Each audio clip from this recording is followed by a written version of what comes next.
Monte Sereno City Council for November 19th, 2019 will come to order. Please stand with me for the Pledge of Allegiance. I pledge allegiance to the flag of the United States of America and to the republic for which it stands, one nation, under God, indivisible, with liberty and justice for all. Roll call, please. Councilmember Elahi. Present.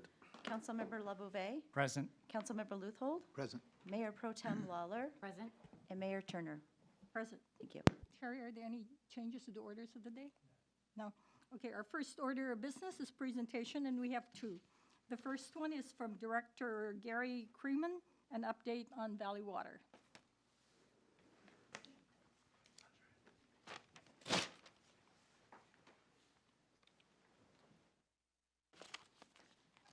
Just have to point at me when you're ready. What's that? If you want the slide to change, just holler. Sure. That's the second slide, but that's okay. No, it's all good. It's all good. In any case, good evening, Mayor, City Council, staff, public. My name is Gary Kremen, and I zealously represent you as your elected representative on the Santa Clara Valley Water District. Thanks for the opportunity to allow me to come and talk to you about what we're going to do and what we've done for the city of Monte Sereno. Go on to the next step. Let me tell you a little bit about what we do at Valley Water and how it interacts with the city. We do three things. We provide water, clean, reliable, and affordable water to the residents, the 2.1 million people in the county. We also do flood protection, and we keep creeks and associated ecosystems in good shape. Yeah, we could go on to the next slide. So we kind of work like you. We're elected, although we do it by districts. There's the proud town of Monte Sereno, and I represent yourselves in Los Gatos and Almaden Valley. I'm number 7. Unincorporated, little bits of Cupertino, the hills, Los Altos Hills, Palo Alto, Mountain View. But of course, I have a special place in my heart for Monte Sereno. You're welcome here. What? You're welcome here. Yes, thank you. 15 cities, a bunch of well owners in the south, and we mostly sell or distribute water through wholesalers. San Jose Water, Cal Water, cities like City of Mountain View, etc.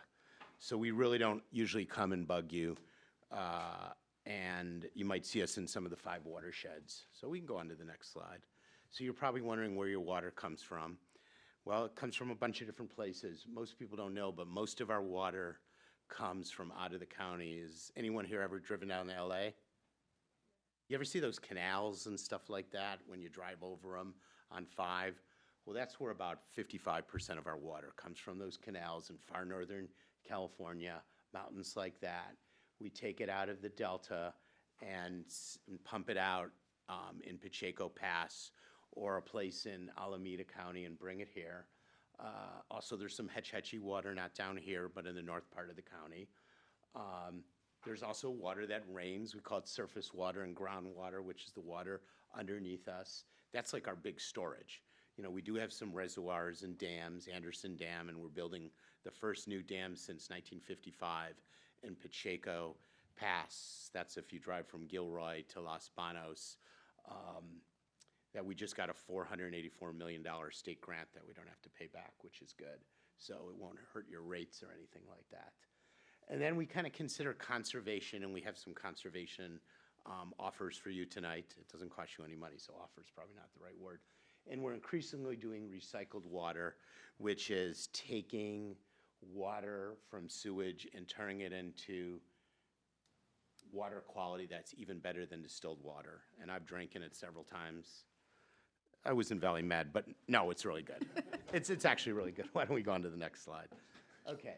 So Monte Sereno, we kind of stay out of your face, but we actually do have a bunch of water conservation rebates for citizens. I think there's only 2 businesses here, and they're religious oriented, but they can get rebates too. You don't have that many major creeks, but we do help on smaller creeks. Environmental projects, we have money for that. And also, One thing that might affect you is the Rinconada treatment plant, which is where you get your water in neighboring Los Gatos. And right now, we're spending about, we can go on to the next slide, look at that. Oh, no, we're not there yet. We're still in this rebate stuff. Yeah, we got rain barrels, if you want to do rain barrels. We'll give you money if you divert your downspouts to put them in cisterns in the ground. If you want to rip off your lawns, we'll even give you more money. I think since 2017, Monte Sereno, you've gotten rid of over 10,000 square feet of lawns. And we'll also give you money for irrigation equipment, like, those little clocks that tell you what time it is and only water at night. And then we'll give you money for the kind of rain things that sense if it's raining or not and turn off. And then we'll even give you more money if you have one of those internet ones that talks to the internet, and then the weather on the internet says don't water. We'll even give you more money for that. So if anyone wants it, we have some information on there. And even though we've had 2 great wet winters in a row, the most water we've ever had in California, almost since they're keeping records and the reservoirs are full, this is not looking like a good year this year. We're abnormally dry right now. And, just because of climate change, we're swinging from huge amounts of water to like no water. And that might be one of those winters. So we have the conservation equipment and it's ready for you. Let's see what else. Let's talk about stream stewardship a little bit. It's not the tip, that might be on the next slide. It's not, the slide after that, because we talked about rain barrels and cisterns and stuff like that. So creeks, we do a lot of cleanup, especially around the homeless in creeks. We do trails. We work proactively to be sure waste and pollution doesn't get in creeks. We work with property owners around creeks to be sure we're happy with each other. So, creeks are a quality of life. And we talked a little bit about we can go on the next page, but we have these grants. Right now, we got $200,000 sitting of grants that no one has taken. So I'm not saying you should grab them, but you're the first people I'm telling about that. I haven't told anyone because I haven't talked to anyone about this. So you're the first people. And those grants can do things like educational programs, physical improvements. I don't know if there's any invasive plants around, but we'll do it and you won't have to pay anything, which is good. Surveys, research projects. I don't think you're doing a lot of research projects at this time, but if you change your mind to do some, we can help. So there is money. Contact us if you want some. It's not billions, but it's better than a sharp stick in the eye. And we do creek cleanups and volunteers, and we fund them.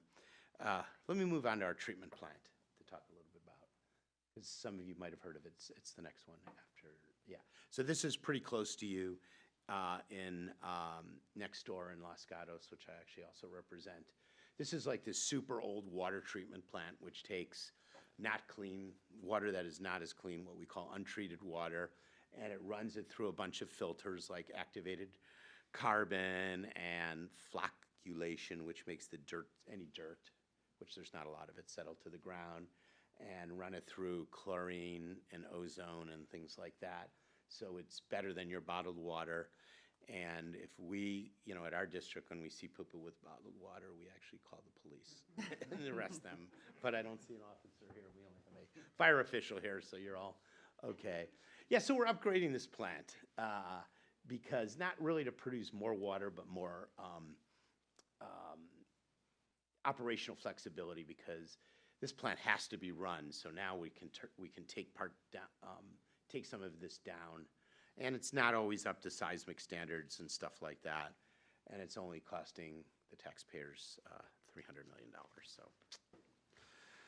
those are some of the things that are going on. So I'm here to answer questions or try to get money for the city. Mayor? Yeah, you keep talking about giving us money. So how do you give us money? Is it reduction in rates, water rates, or rebates? It's the residents of the city, not the city per se. So if people want to rip out their grass, we'll give them money. If you want to put rain barrels in, we'll give you money. If you want to take your water and put it in a big container on the ground, we'll give it. If you got some environmental projects involving creeks, we'll give you money.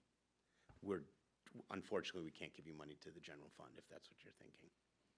Any reduction in rates, in our rates, water rates? Well, we're like you, we're under Prop 218, so we can't disproportionately, even if we'd like to, reduce one person's rates without another. We're stuck with service costs being proportional to rates. And we don't set your rates. You have San Jose Water here, right? They set the rates. Am I correct that you're a wholesale provider? We're wholesale. Yes. They take our rates, which are pretty low, and then add a huge profit margin on top of it. So we don't set your rates. Do you have any control over the rates San Jose Water sets? Can you say? Nothing. They go to the SFPUC, not SFPUC, the PUC, California PUC, and they set the rates for investor-owned utilities. We hold public hearings when we set our wholesale rates like you do, and we invite all the ratepayers, the wholesale ratepayers to come, and then we take a vote.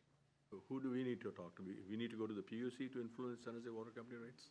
You can go to the PUC and you can ask them to come in, and we can beat on them. I'll stand over there and beat on them because it seems to me their rates are pretty high. But the PUC tells San Jose Water Company what rates to charge. Well, they actually propose the rates, and then the PUC Approves them. kind of approves them. And it's based on a rate of return of their invested capital. Sure.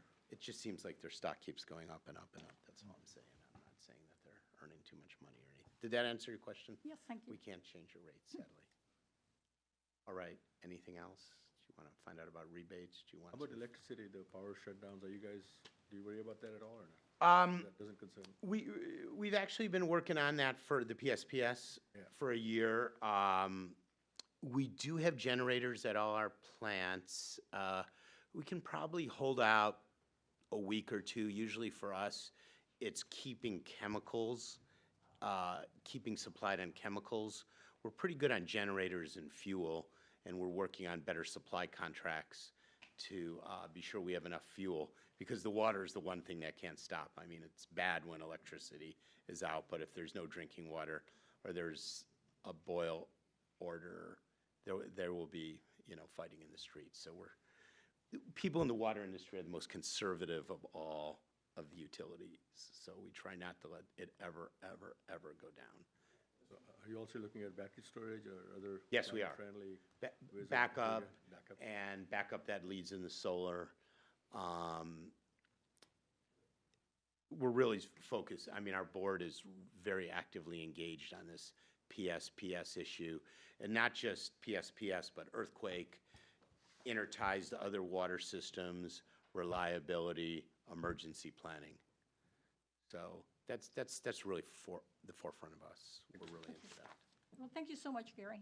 Well, thank you Appreciate for your time, and I know you got a lot on your agenda tonight, so So our second presentation is from the Assistant Fire Chief, John Justice of the Santa Clara County Fire Department. Technical difficulties, so we shall see. Presentation shot. But that doesn't have his presentation. Give him that one, he can copy it on there.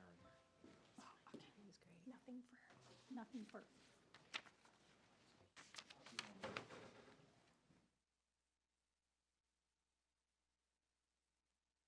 Why don't you go on to oral communications, Okay. and then we'll come back. Okay. Our next order of business is the consent calendar, since we have no oral communications. We don't have any No. more. So we will have 6 items on the consent calendar, which we will take in one motion. Does anyone in the council wish to speak on items 1, 2, or 3? Nope. 4, 5, or 6? Yes, Councilmember Luthold. thank you. Just a question on 5, with the Measure B bicycle pedestrian funds. I'm wondering if this authority for using these funds down the road, does that come back to the council later on? It looked like it did, but it wasn't clear to me whether this was something that is already approved or city manager level approval, or this will come back to the council when specific projects are being dealt with.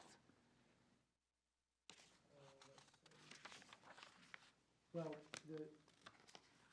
the city receives just the $10,000 directly. Okay. And, we would be adding that in to, say, a good example might be the improvements around Dave's Avenue Elementary School. we could use that as part of that, or it could be used for some Safe Routes to School programming. We wouldn't typically, come to the city council to, determine what specific project. We would just add it into our pot for those types of projects. Okay, so you can just put it where it fits to offset other costs that we would otherwise be spending. Correct. All right.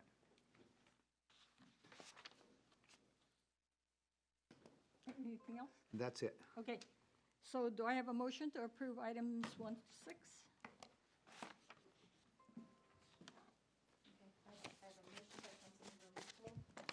And a second by Mayor Pro Tem Lawler.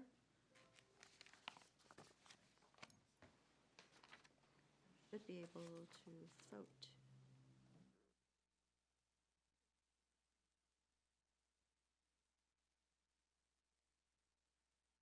Rejoin. Come back in again, I guess.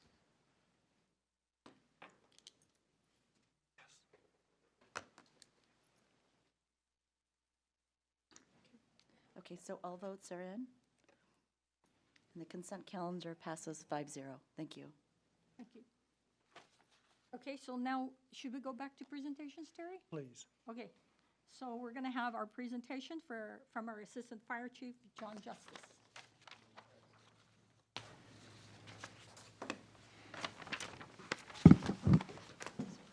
Well, good evening, and thank you for inviting me in here. I think it's been close to a year since I've been here, or one of my representatives. Hold on one second. Okay.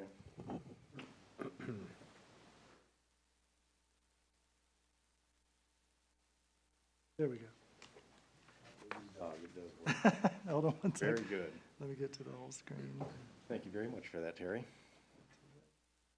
Well, so Santa Clara County Fire Department, just to make sure you're clear that we're actually the Santa Clara County Central Fire Protection District doing business as Santa Clara County Fire Department. So in other words, we're a special district. We're not really actually a county agency. What we've done since our inception in 1947 is we have really, our board of directors and the fire department,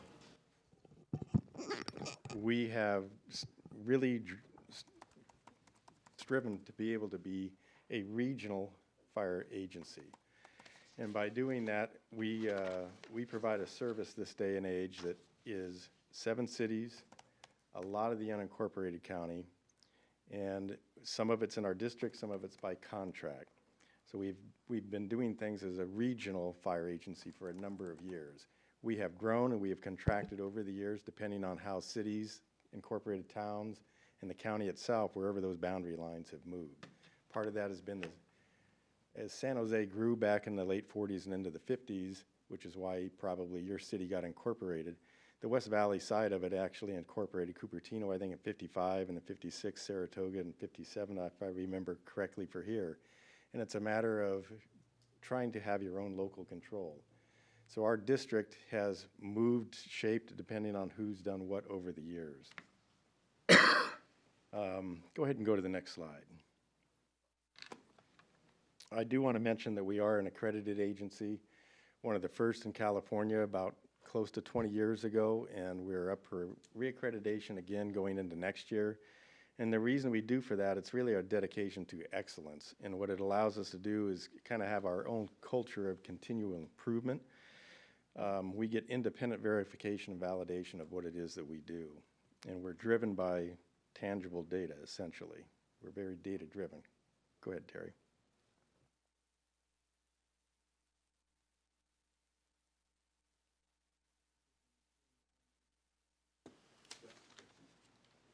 Go to run off to the next one. Well, for you either, huh? No, the back and forth. This slide here is actually showing you, we have 15 stations across all of those jurisdictions that we do serve. And so the numbers, don't worry about that. That's just a number of the stations or the apparatus that we have. And if you look at that slide, you'll see all of the various communities that we have fire stations in. Quito's in that light blue, kind of in the middle of the district. What we have, the way we've done things being regional, is that you do have one station near here. Most of our fire stations are in neighborhoods or right next to neighborhoods, and it's done that way on purpose. What that has allowed folks to do is when there is an incident someplace, we can slide resources. So the closest apparatus, doesn't matter about city jurisdiction or any other such thing, whoever's closest at that point in time is dispatched to whatever emergency. Here in Monte Sereno, you're really served mainly by 3 separate fire stations. There is Quito Fire Station that's just up the road here on Highway 9. There's a Los Gatos Fire Station that's down here in Los Gatos and University Avenue, and also Winchester Station that's at Lark and Winchester. Those are the 3, depending on where the emergency call is originally in the town of or the city of Monte Sereno, that makes the decision on which engine is going to be heading first. But of course, if they're out of position for any other reason, it again goes to what piece of equipment is closest. All of our stations, well, yeah, all of them have more than one piece of equipment in them.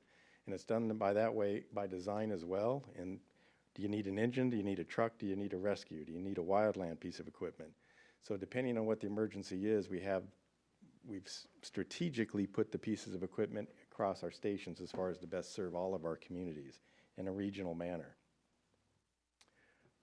Go ahead, Terry, go to the next one. The next slide is going to talk about, and you'll see some stars on the map, about our core stations. And the reason we've done this is, again, from a regional perspective, what we do is we slide pieces of equipment around depending on how busy various portions of the district are. We slide resources around to best serve and kind of where's the next action going to be at.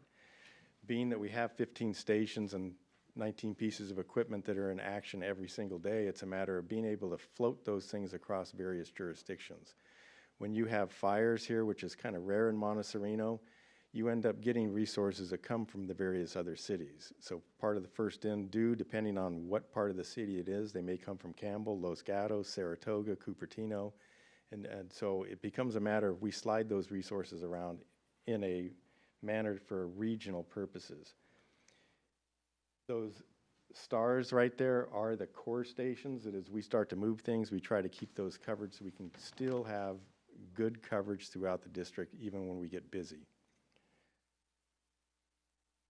Let's see, go ahead and go to the next slide. Quito Fire Station is, for the most part, the one we kind of identify with Monte Sereno. That's one of our early on original fire stations. It was built back in the late 40s, early 50s, and it is up for renovation coming up. Some of what Monte Sereno has is some of the uniqueness that it has. Wildland-urban interface, which in this day and age, I'm sure you're very well familiar with as far as a term, unfortunately, due to the hazards we've seen here throughout the state. Like other portions of the Santa Cruz Mountains and other parts of the state is the narrow roads, long, winding narrow roads, some of them steep with challenges as far as turnaround and getting out. We do have, I mentioned Quito Fire Station, both Quito Fire Station right down the road here and also Redwood Estates up in the Lexington Basin. We are both of those stations are slated for replacement, and we're breaking ground probably early next year with both of them. The deputy chief you actually have assigned to you as a liaison is Steve Prisborowski. He's out of town currently, which is why I'm stepping in his place. I do want to go over some data here for you. If you, go to the next slide. If you look at this, and I don't want you to get too confused out of this, is that the incidents here that you're looking at on the upper left, those 4 columns, those first 3 years are the entire year, whereas the 19 is just year to date. The rest of this is pertaining to this year, and we decided we wanted a 12-month snapshot, so it's actually from November 1st through October 31st of this year, to give you a snapshot of an entire year in your community. What you're seeing here is the type of calls that we have, and as most fire agencies have in this neck of the woods, EMS is the predominant call volume, but usually we see that around 65% or so, and here it's only 42%. We do have the fires in the last 12 months. We've had 13 fires here, 2 of them fairly significant, most of the others not. And a lot of that is, do you get an early enough a warning to be able to get us there to keep it very small? Fire alarms, so there are many very nice homes here where they actually put fire alarm systems in it. And sometimes just your smoke alarms or what we're responding to are CO2 alarms. Hazardous conditions can be all kinds of things as simple as overpressurization of pipes. Somebody's automobile is leaking fuel because they overfilled it, so we have a handful of those that go on as well. Service calls, we have quite a number of those here. Service calls run a gamut of a lot of things. It can be locked out of your car with a kid in the car. You had a water heater or something break and you got water in your house, you want assistance getting out. So there's a lot of things we do just as a service. Out of this, I do want to tell you that the 2 fires that you have had, and they were both this year so far, is one of them was on Eaton Lane, and that was earlier in the year. That fire was in a pool house, so it's off of the main structure in and of itself, but adjacent to it. A little over $100,000, $110,000 and some change as far as damage to it. That structure had no, fire protection features at all. No, detection devices, no fire sprinkler system. Even though the resident was home and out on the property, by the time you actually notice it and call it in, the fire does get a head start without, any kind of intervention until we get there. The second incident, Romita Court, that fire originally was pegged at about 10,000. The investigators put it closer to 5,000. Again, the resident was home. In their case, they actually had a fire alarm system, and their structures had fire sprinklers in them. The early notification to get us moving, plus also the activation of the fire sprinkler system, kept the fire very small until we can get there and actually just kind of clean it up. Big difference in loss that I want to point out to you. You know what the values of your homes are here, so actually, though, to see that one home had a $100,000 loss with the value of your home, it's actually a tremendous amount of what we saved. The same thing with the other one where you only have a $5,000 to $10,000 loss with the value of the home. That's actually a tremendous save, but really a lot of that is because of the fire protection features that are built into the structure. Any questions so far with this?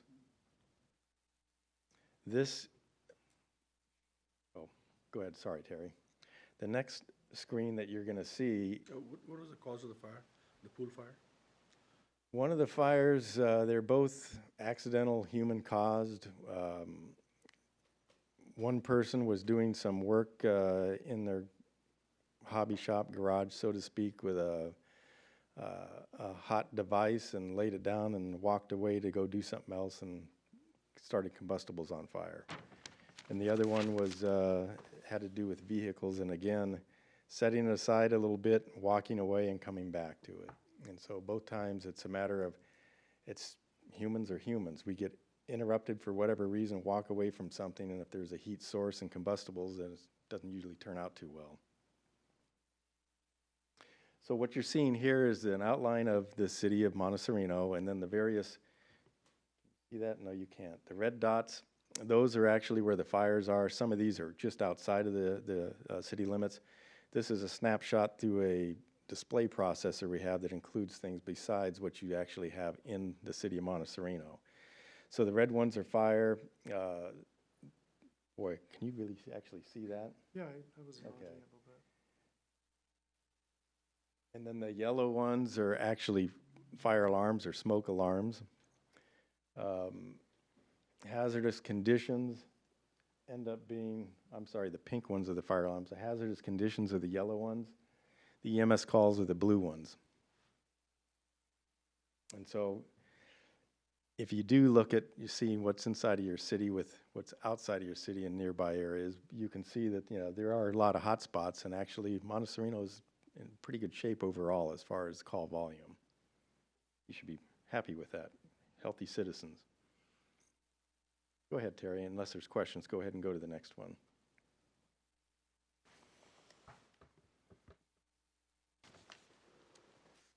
So I did want to mention some of the capital improvement projects that we've been on for the last few years. 2018, we ended up replacing really our 6 Type 3s, which are smaller fire apparatus, although they're still not really small. Those are our wildland fire engines. this year, and we just took delivery, and so they're being outfitted here in our local shop to get ready to get put into service. So we have 5 new Type 1s, which is the regular engines that you see running around here on the valley floor. We also have one of our specialized unit, our hazardous materials unit is being replaced currently as I speak. We hope to take delivery of that sometime early next year. I mentioned Quito Fire Station and also Redwood Fire Station. And we're currently looking at trying to find a new place for our headquarters as well. Any helicopters? No, that is quite a rumor, but no helicopters.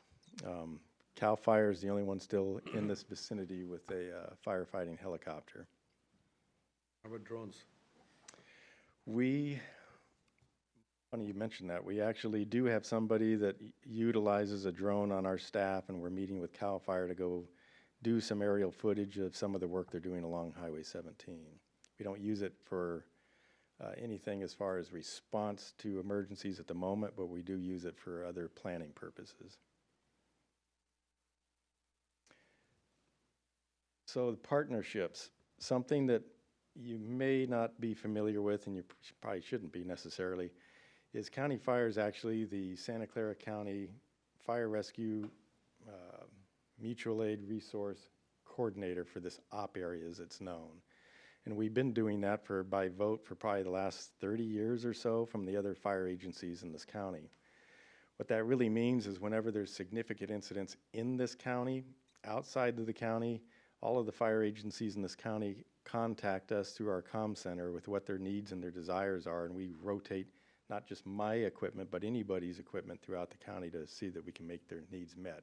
When the state needs help, once again, they call our comm center. Whichever one of the lucky 4 people is the duty chief, on a given week, they're the ones who leap into action at any 24/7, 365 as far as what needs to be sent where, what kind of help can we give you. And so we do that. We've been doing that for a long time. In the last number of years, it's been quite a bit of work. The South Bay Incident Management Team, that's something that's new, and that is another something that County Fire, along with partners in San Mateo and Santa Cruz County, are putting together a incident management team to deal with not really huge significant incidents, but as they grow too big for one agency, we're putting together a team to be able to try to help do that. We've used it for the fires in Gilroy last year, the shooting this year in Gilroy, we did it. It's a matter of being able to have some seasoned people to be able to stand up a incident command for whatever kind of a hazard it is. The XSC Wildland Task Force, that is something that is unique to this county, where we have a pre-designated agencies and pieces of equipment that whether it's CAL FIRE or whoever needs something somewhere, that we help launch certain specified pieces of equipment to help out in this county or outside of it. This fire season hasn't been as bad as the other ones yet.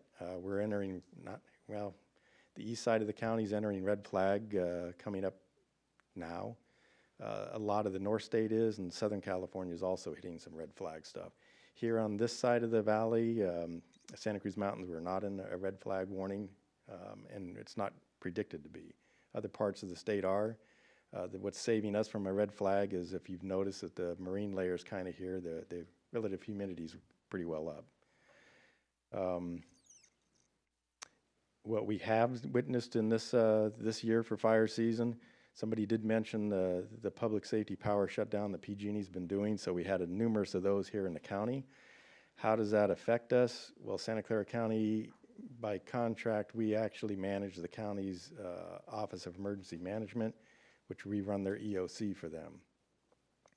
Pre-positioning, so sometimes when we enter red flag particularly, we staff a couple extra engines here generally along the base of the Santa Cruz Mountains and in it. And we also even pre-position resources throughout the state as well. Kincaid Fire, yes, we as usual did send our Type 3 strike team up there. That's 22 people and 6 pieces of equipment. We have California's Office of Emergency Services, a communication vehicle that we send up, staff it, resource it for them. And throughout the county, we send a lot of overhead for folks. It's not just my folks, it's everybody else in the county as well. What we've done preparedness-wise, this year, working with PG&E and then with our communication towers and such things that have the capabilities to have power and connectivity.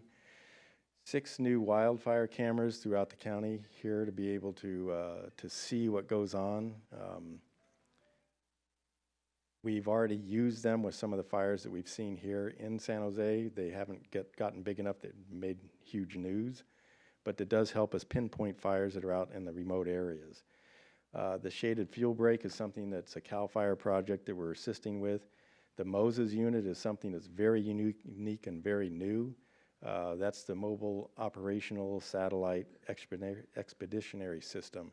The state of California, in their own budget, budgeted $4 million for us to get 2 pieces of equipment. Oh, you have to go to the next slide. Sorry about that. You'll see a piece of equipment in there that the purpose of that is when you do have some major disasters, one of the first things that can go down is your communications. So your cell phones don't work. A lot of things that you rely on day to day don't work.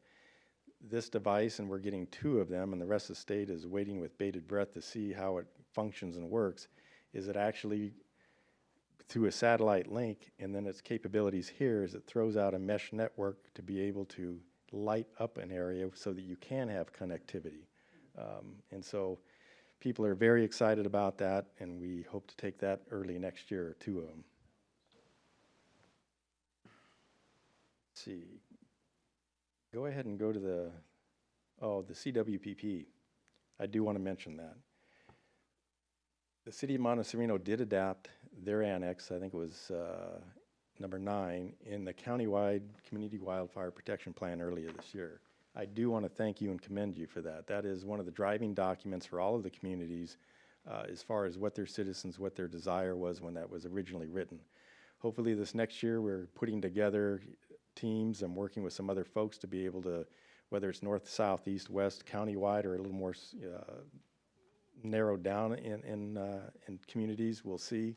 We want to dust it off, make sure that some of the things that have been done are noted and things that the communities want to see that we add to it. But I thank you for adopting that. The community wildfire programs this year, which is something that we really launched heavily, is we did do a total of 15 workshops throughout our jurisdiction for the most part. Very well attended, from 35 to 50 to 60 for most of them, whether they were all the way from Los Altos Hills. We usually did two per community, to Cupertino, Saratoga, through here, Los Gatos, up in the Lexington Basin. And by the Board of Supervisors, we also went out and did East San Jose and such. And the last one we did was actually attended by 300 people over in East San Jose. The feedback was tremendous. We are going to bring in more of what we got out of our surveys, as far as people wanting more specific information on how to harden your structure, defensible space, what it is, how to do it, how to put together an emergency plan. So there will be more on this as well. Firewise communities, through some of these projects that we've done, we've actually have 2 Firewise communities in our jurisdiction now. One is Chimakita Park, that was the first one. Redwood Estates is the other one, and that's something the community drives. It's not anything the fire department or the city can drive. The neighborhoods have to drive it. Go ahead and go to there you go, that's it. Community education, I can tell you that in the last year, 11 programs, about 1,300 attendees, 15 hours duration in total, 60 staff hours, which was really for all of the various things that we do, whether it ends up being some of the CERT or the hands-on CPR or the wildfire programs themselves. That's what's reached the city of Monte Sereno. And I think that's pretty much it, other than whatever questions you might have for me. Questions? No? Okay, thank you so much. Oh, you have one? Yeah. Oh, both of you? Yeah, we do have questions. Why don't you go ahead? Okay. 2 things briefly. One, you mentioned our participation in the wildlands process there. I think one of our concerns is still the various agencies and who is going to take responsibility to actually clear brush and do things. For example, along the Highway 9 corridor, we've got lots of eucalyptus trees. Caltrans kicks the ball to other people and fails to do anything. I mean, we're basically sitting there with a fire hazard that everybody's staring at and nothing's being done about. So is there anything we can do as a council or as citizens to light a fire under someone to actually get rid of the brush that's problematic there? Well, I don't want to throw anybody under the bus here, but yes, Caltrans, we're in District 4 of Caltrans here, and so that district covers, just for sake of an idea in your head, the Golden Gate Bridge, Caldecott Tunnel, the Bay Bridge. They have an immense district, so to speak, and I think sometimes they struggle with us down here in this neck of the woods. I've seen other districts of Caltrans do much better. Somebody who has helped in the past is State Senator Jim Bell. You can write him. I know that there was letter writers out of the communities along 17 on this side of the Santa Cruz Mountains. Quite a letter writing campaign, and I think that's what helped kick it off and have the state really leap in to do the project that they're doing now on Highway 17.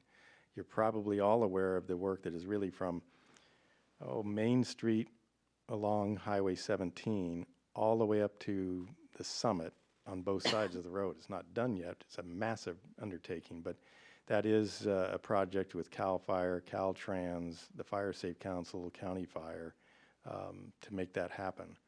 It is being funded by the state, but that was a lot of campaign hard work, and that's one place to start.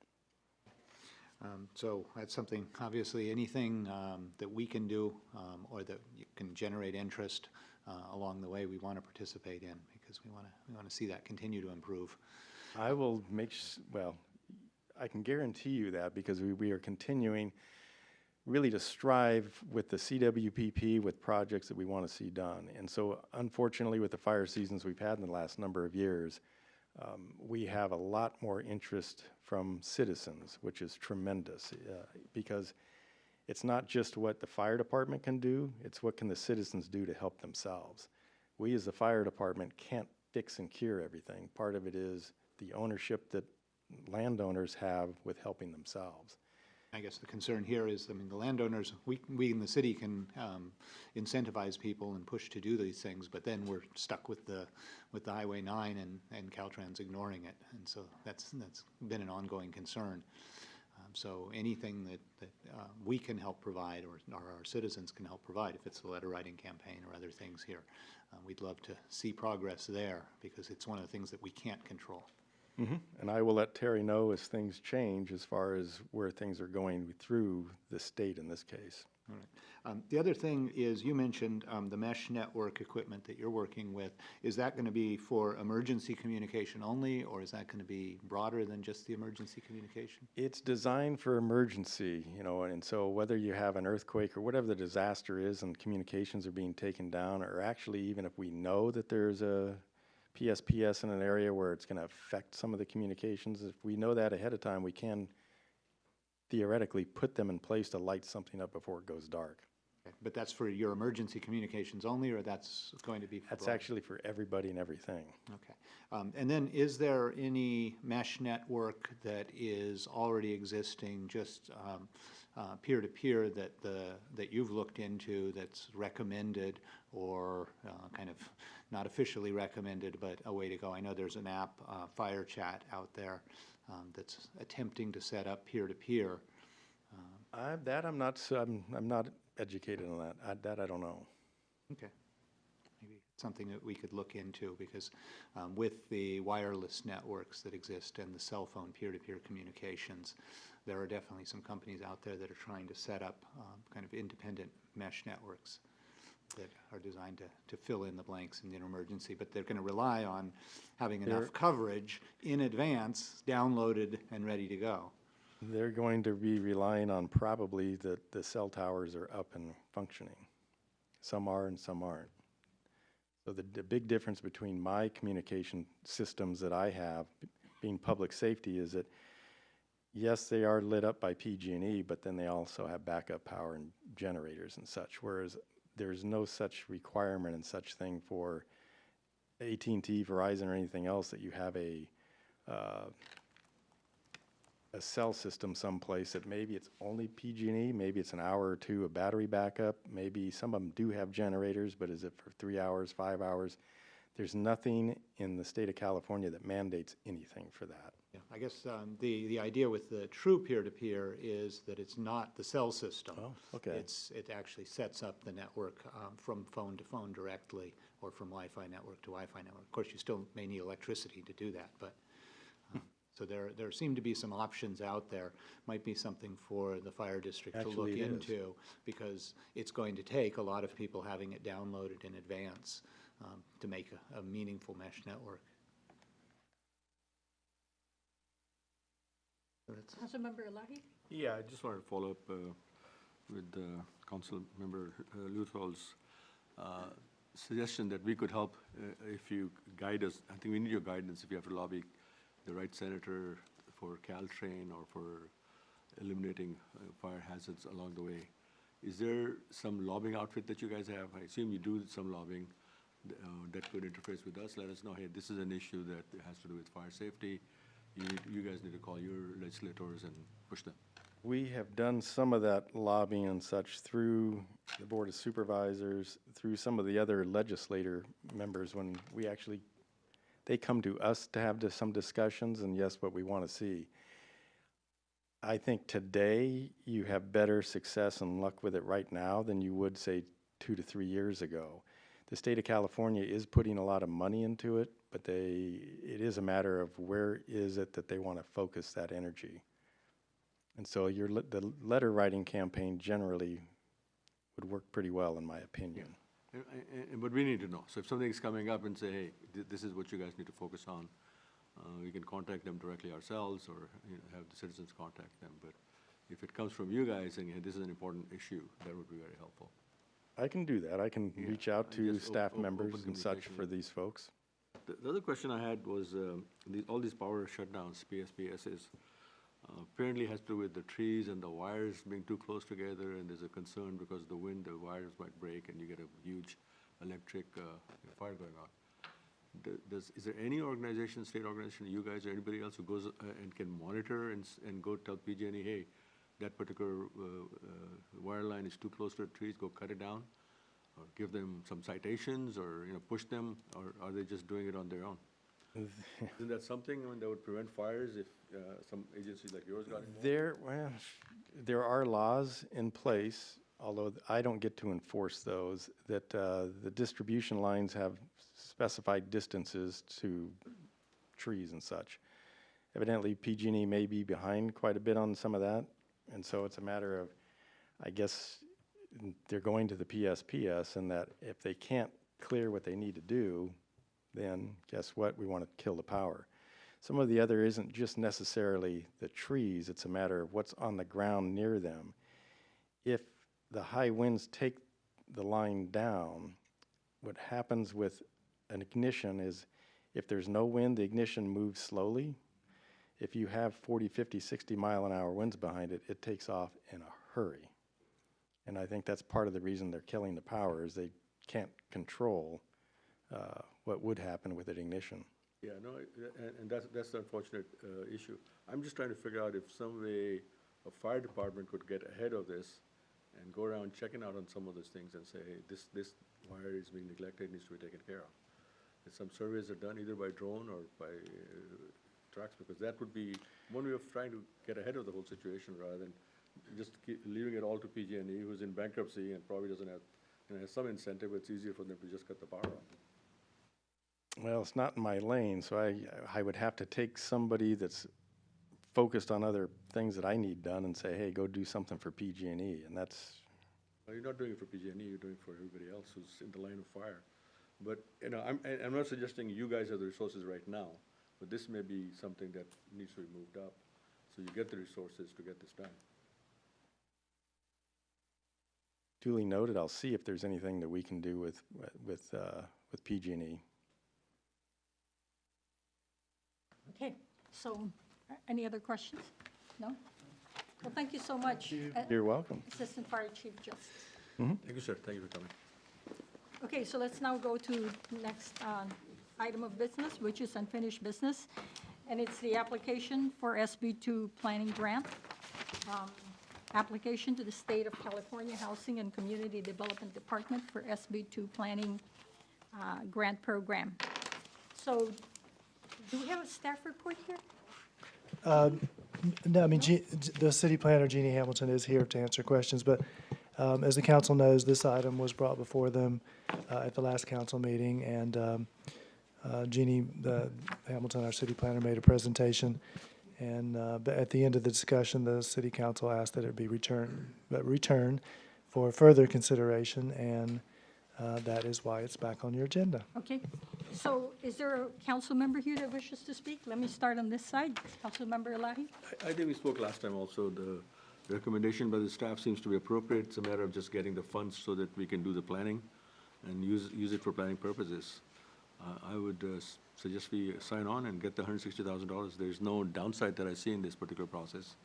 And the staff has looked at it, so we need to give some credence to their report. Okay, Council Member Luthold? Yes, so I looked at this very carefully, and I do think that it is going to require some changes to get my support. So I will bring forward, after we finish the discussion here, a motion to modify slightly if that's necessary. Maybe Sergio will guide us there. What I'm looking for is the resolution as drafted suggests that we submit the application, and it has the application materials, but then it says that upon approval coming back, that the city manager may execute the whole set of documents related to the acceptance and signing on to this. What I'd like to see to get my vote for this is that we take this in two parts, that the resolution tonight be to submit the materials, and basically the materials as drafted, but change it so that we have a chance and staff has a chance to carefully review the documents that the state sends back to sign on if they offer us this money.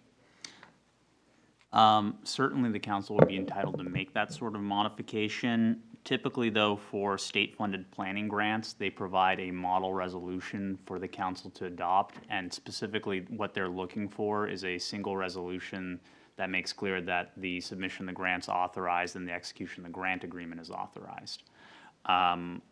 So I will sort of defer to staff as to how much flexibility there's going to be in terms of, you're not suggesting changing the application materials anyway, so. No, the application materials would stay the same. It would simply be, because the grant, if it comes back, says that it's going to have a contract that we're going to sign and various riders and requirements and so on and so forth, which we haven't had a chance to review. And so if those tie our hands in certain ways, for example, if they said that objective standards must look like a template that they provide, then we want to be able to say no to that if that doesn't match what our needs are. So we just simply haven't reviewed what the state requirements are. I'm not happy rubber stamping a we will sign something we haven't seen contract down the road. It looked like this was two parts. Send in the grant application. If approved, then there'll be a set of grant materials and contracts and things. I want to put a break between those, the execution of the second part there. If the money comes back approved, we want to take a careful look at all of that, review it with legal, and then make the decision as to whether we accept or if there's a way to partially accept if it's something that we're not happy with what the state's putting on us. Okay, done? Yes. Mayor Pro Tem Lawler? Sure, yeah.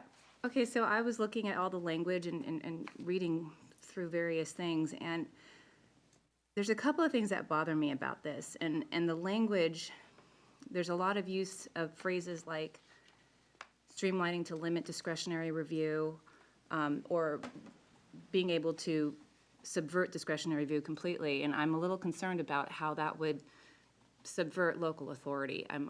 That makes me nervous. not quite sure if we want to put ourselves in that position. As well as, if we were to get these funds, they could also be withheld from us in case we are not able to comply. And as we know, we have limited resources, so being able to comply with some of these things. I'm just concerned that this might be a Sacramento backdoor way of subverting local control, and we're already between a rock and a hard place, so this could really limit whatever wiggle room we might have had. So I'm not really comfortable with this. Anything else? No, that's it. Councilmember Lepovet? Yeah, so I'm also not very comfortable with this grant. I was pretty clear in the last meeting that I felt like this SB2 money has a specific intent from the state, and it is to further expedite housing. And it really is expediting objective design with an intent to do more housing by right, so forth. And it really is opposed to what we had previously passed a few months ago, where we wanted to actually try to give more control to site and architecture.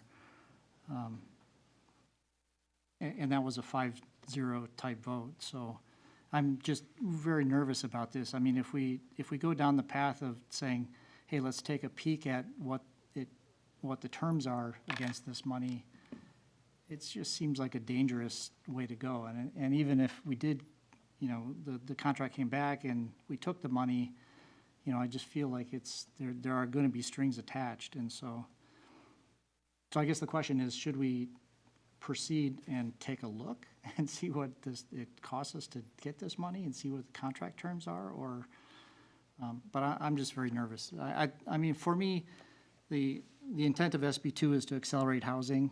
I don't have any of those desires for Monte Sereno, so I think I'm pretty opposed to SB2 in general, and so I don't see why we'd want to take that money. Now, on the other hand, we do need to go do some work. We have been talking about that for quite some time. The staff hasn't really queued that up yet. But, and I think that, funding out of the general fund to do it in the way we want to do it, and with consultation with site and architecture, and perhaps, an ad hoc committee of some sort would be appropriate. Okay, done? Yes. Okay, so I'll go last. I'm also uncomfortable with the SB2 grant. What I'd like to see is basically a statement of work that will tell the state, this is what we're going to do, and this is what we're going to accomplish for the money that we're getting. And if I were to look at this grant, I could divide it into two. One is the objective standards, and the other one is for the permit guide and tracking system. So perhaps one of the things we could do is go for the permit guide and tracking system, and then we can absorb the cost for the municipal code and design guidelines, the objective standards. So that's my proposal. So I guess, if I may, my question back to Sergio would be, is this something that we can, I think Councilmember Labouvet said, kind of peek behind the curtain on the contract before we decide to accept the money or not accept the money? If we don't really have that as an option, then maybe the modification is the one that Mayor Turner brought up, which is maybe we can look at the permit guidance system alone. If we can look at what conditions come with what they tell us, if they're going to approve our objective standards is something that they might help fund, and how much our hands are tied with that. So, in short, the city council could approve the resolution and modify it to strike part of section 4, which authorizes the city manager to accept the PGP grant documents and amendments. Just basically authorize the city manager to submit the planning grant application. That would certainly be something within the city council's power to do. Now, I don't know whether the SB2 grant program would accept the city's application if it wasn't clear authority to accept the grant itself. I don't know, Jeannie, if you've had any correspondence with the folks over at, it's HCD, right? Yeah, I think what you stated earlier was pretty clear. The state really kind of puts together these documents to really kind of streamline the application process so that, you know, they're pretty tight. Just to reiterate, we never have to submit any reimbursements for this grant money if we don't want to. But it's there if we feel like it's appropriate to cover the work that we're doing. For example, when we have to amend our codes to come in compliance with the accessory dwelling unit laws that go into effect, we could submit now to get retroactive pay for the permit tracking system. If we are doing some work and we want to do it the way we want, and it's a program that we want to structure the way we want, we still have that control. This is all a reimbursable. So we don't get the money, and they don't control how we do the project. So we could at least get the money, and should we decide that we want to submit for reimbursement, it's up to us. It's really up to the city. But if we don't get the application in, we'll never have that option. That's really staff's position, quite honestly. It could sit there. If we never use it till 2022, it goes back to the state. We never have to submit for reimbursement for any of it. But it's there if we want to, and the project that we've done complies with the principles. And I will separately state that, you know, in my experience with dealing with grant programs from any state agency, typically most state agencies' MO is we want a resolution of your legislative body basically saying they're going to accept the grant on the terms of the grant program. And the grant agreement itself is never negotiable. It's always, this is the grant program, we are providing you the money, here are our terms. So certainly if the council authorized the city manager to submit the application, you know, the city manager could come back here with a, you know, an informational update of, we've received the grant, here are the terms, you know, this is what we intend to use it for. Let us know if you want us to, you know, further sign the document or even use this grant money. So is that correct? I mean, what Jeannie said, that basically if we choose to go a different route, even if the grant has been approved, we don't have to do the template that the state is providing, or we can go our own way and then simply choose not to submit under this program? I didn't say we didn't have to use the template. I said if we do, you know, go along with all the state agreements and whatnot, we still could choose whether or not we want to take that money through a reimbursement. Yeah, so So we most of- still have control over how we go about doing the work that we do, like the permit tracking system. That's not required by the state. We're working with the vendors to design it in a manner which we think is going to serve the residents of Monte Sereno and really kind of support their work in expediting getting permits online and stuff like that. And I will say that while I haven't seen the grant agreement, because it's my understanding the template grant agreements haven't come out yet for public review, typically most grants that are state funded are reimbursement based. So you do the work, then you look at the grant agreement to see if that work is eligible for reimbursement under the terms of the grant agreement. Then you submit a reimbursement request. Then the state looks at it and says, oh, we think this is eligible. Here's your money. So, you know, we would be doing the work first and then determining whether or not to submit a reimbursement request under the terms of the grant agreement. And we would have control over the, you know, because part of this is we're looking for a way to expedite the process by hiring outside help. And we would have control over the proposals, requests for proposals, you know, outlining what the project is, what the deliverables are, what the city expects. As I've noted before, just so it's clear what the options are, we certainly can still move forward with seeking proposals, you know, for consultant assistance for all these projects and pay for it directly out of our general fund. But this would allow us an option to use funds that are already provided by the state, and therefore preserve, you know, our general fund monies for other uses such as streets. It's just, you know, we see it as an option to assist in that way. Yes, Sergio, do you see anything in this document that is going to force us to do anything that we would not normally do? So, Short answer, not really. I mean, we're going to be bound by the terms of the planning grant program guidelines. But again, you know, that just sort of makes sense whenever you have federal, or either federal or state funds that are earmarked for a particular grant program or a particular purpose. Whoever's using those funds has to use it for that specific purpose that's in the authorizing legislation, so. So the purpose, oh, go ahead. If I may finish. But we're only bound if we apply for the funds after and seek a reimbursement.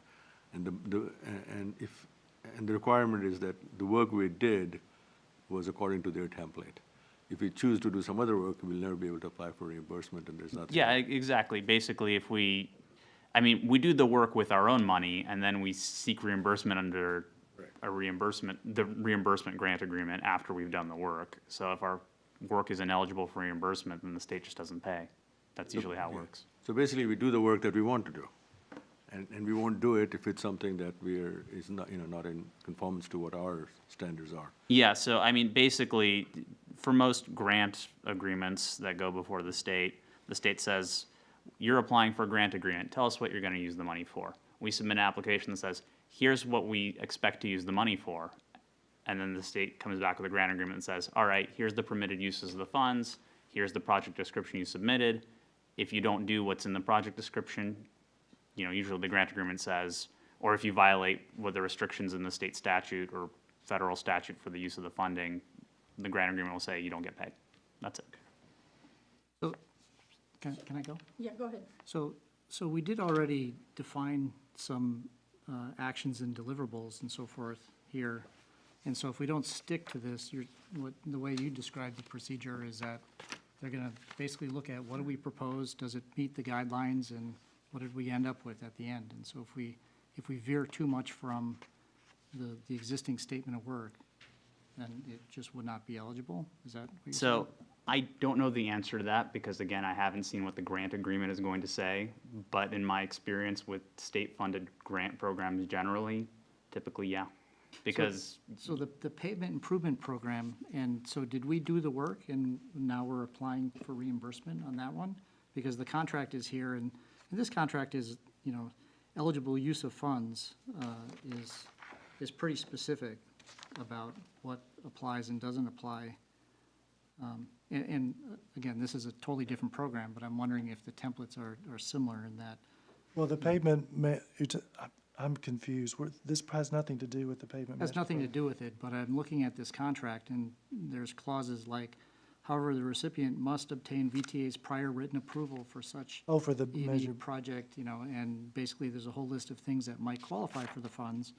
But, so, I'm just saying, I'm wondering if the language is gonna come back in a similar form, and if our hands will be tied by that time, because we've already submitted a statement of work that has on the surface, has the intent of accelerating housing by objective standards, and whereas if we come back with something that we modified our objective standards, but it doesn't meet the end goal, then what? Well, in short, I think it's ultimately going to be up to the state to determine whether or not we meet whatever the guidelines are for reimbursement. I would probably expect the state to, want us to stick to the general project description. But I mean, as long as we're using the funds for, zoning purposes, as we set forth in our, project description, chances are there's a good argument for reimbursement. But would those zoning requirements then have to conform to accelerating housing? The zoning, any changes that we would be making would be that which would be required by any of the laws that have passed recently. Because if we don't make them, regardless of grant application or not, it could invalidate our current ordinance or our current regulations. So that's the concern of wanting to, get moving on this work and hiring a consultant.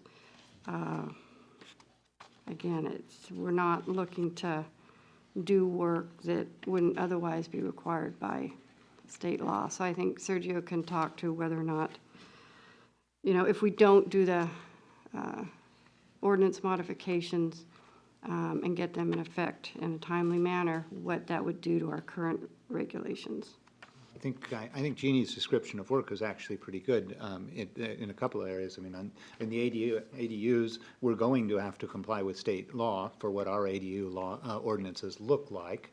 And so whatever we spend, we could have a consultant help us get that right, and then we would be qualified to submit. And then in terms of objective standards, I looked really carefully at the language chosen there, and I thought it was well worded. It says the objective standards that we implement are going to speed housing. It didn't say we're going to make objective standards that make more houses get built. It said it will Streamline. speed the building of the housing if the objective standards are known and clear in our ordinances. So again, whatever ordinances we make, as long as they are clear, should speed the process, because that way people will submit plans that will go through versus plans that will require a lot of back and forth. And just as a reminder, any ordinance is a legislative action, which will certainly come before council for their review and adoption. So any of the work that comes out of any of this is going to be up to your review and your approval. So it's got to get to that point before it even ever gets to the point of submitting for reimbursement for these grant funds. So I think that's a real important part of this, is that it's for work that, in essence, you still have control over. You have the legislative authority to approve or not approve whatever work staff and/or consultants put together in response to the requirements of the new laws having been signed and put into effect. Will there be any penalties associated with the grant if we don't come up to the standards of the state? As the grant, again, we may be awarded it, sign on to an agreement and never submit for reimbursement. And if the time frame in which we have the option to submit for reimbursement passes, it just goes back into the coffers. There's no penalty if we don't use it. I think I can safely say that. Yeah, I've never seen a grant that. Yeah. They're not going to penalize us for not using it. Yeah, They're that, not using it, but submitting something, and they spend time reviewing it, and they'll say, now you owe us money because we reviewed it and we rejected it. No, we're not taking the money up front. So we don't owe them money. Yeah, I understand, Yeah. but then they could always say, you owe us money. No, they're not going to nevertheless. charge us for their work of reviewing the grant applications and stuff. Mm-mm. Is that what you're asking? If they don't approve it and they spend No, time they're not going to reviewing charge it. us for submitting for a grant application that gets rejected.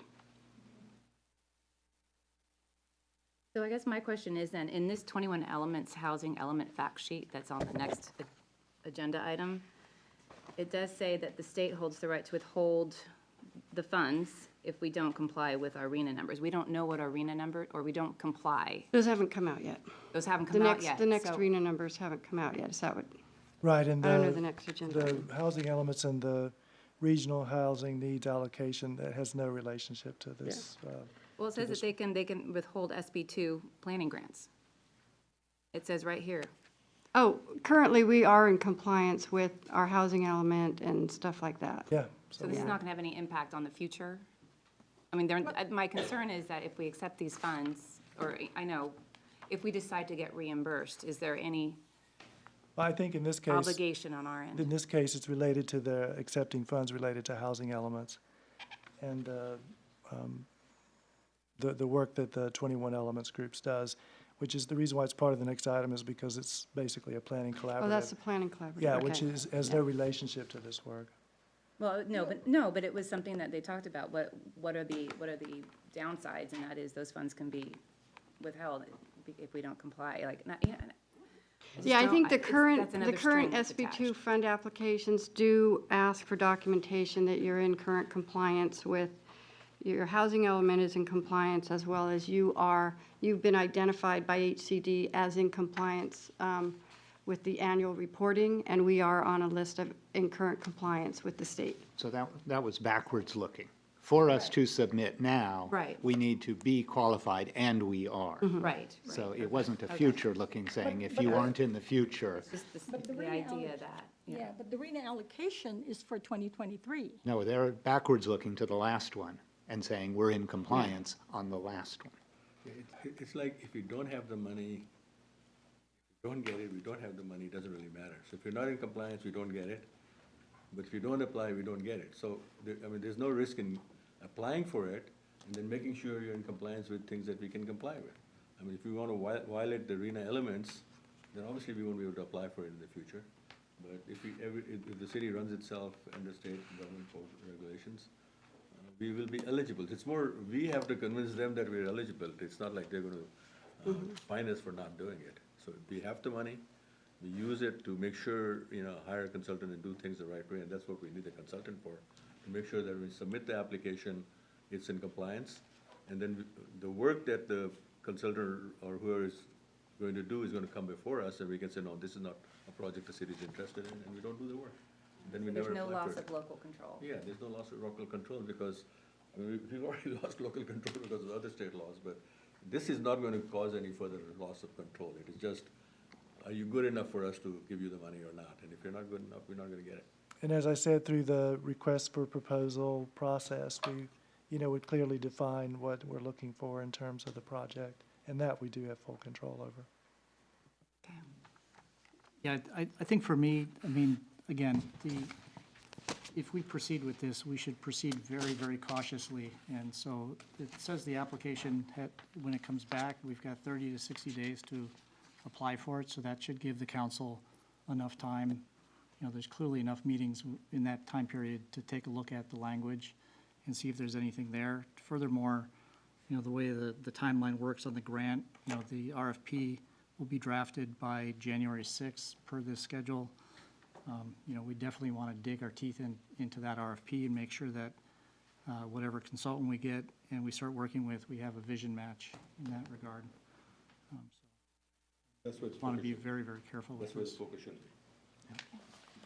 Yeah, I guess, maybe the clarification is if we don't want to change the language that they've provided us in the template in terms of how the approval process will work, we need a clear understanding that the city manager and the city attorney are going to share these documents with us right away before just executing them, even though the authorization is there, but share that with legal, share that with the council so that we can take a look at the fine print when we see those, because they haven't even presented those to us yet. I think we have time to look at it as a council item directly, right? 30 to 60 days, that's Yeah. plenty of time, right? There's 4 meetings perhaps in that time frame. I think that makes sense, and I should go forward with it when the documents come and look at it. And again, when we're looking at it, you have to understand that even if you sign those documents, whether that will really impact us, because the impact happens when we apply for reimbursement. But that's what we have to see. We have to see what they write. We're doing this first step without knowing what the second step looks like. Right, right. But we can still reject it when I they think we're Right, yeah, as long as you have do the this right to- project anyway, so we still have to get vision lock on an RFP, no matter what, whether we do this program or not, so. Okay. Any more questions? No? So is there a motion? bring a motion to adopt.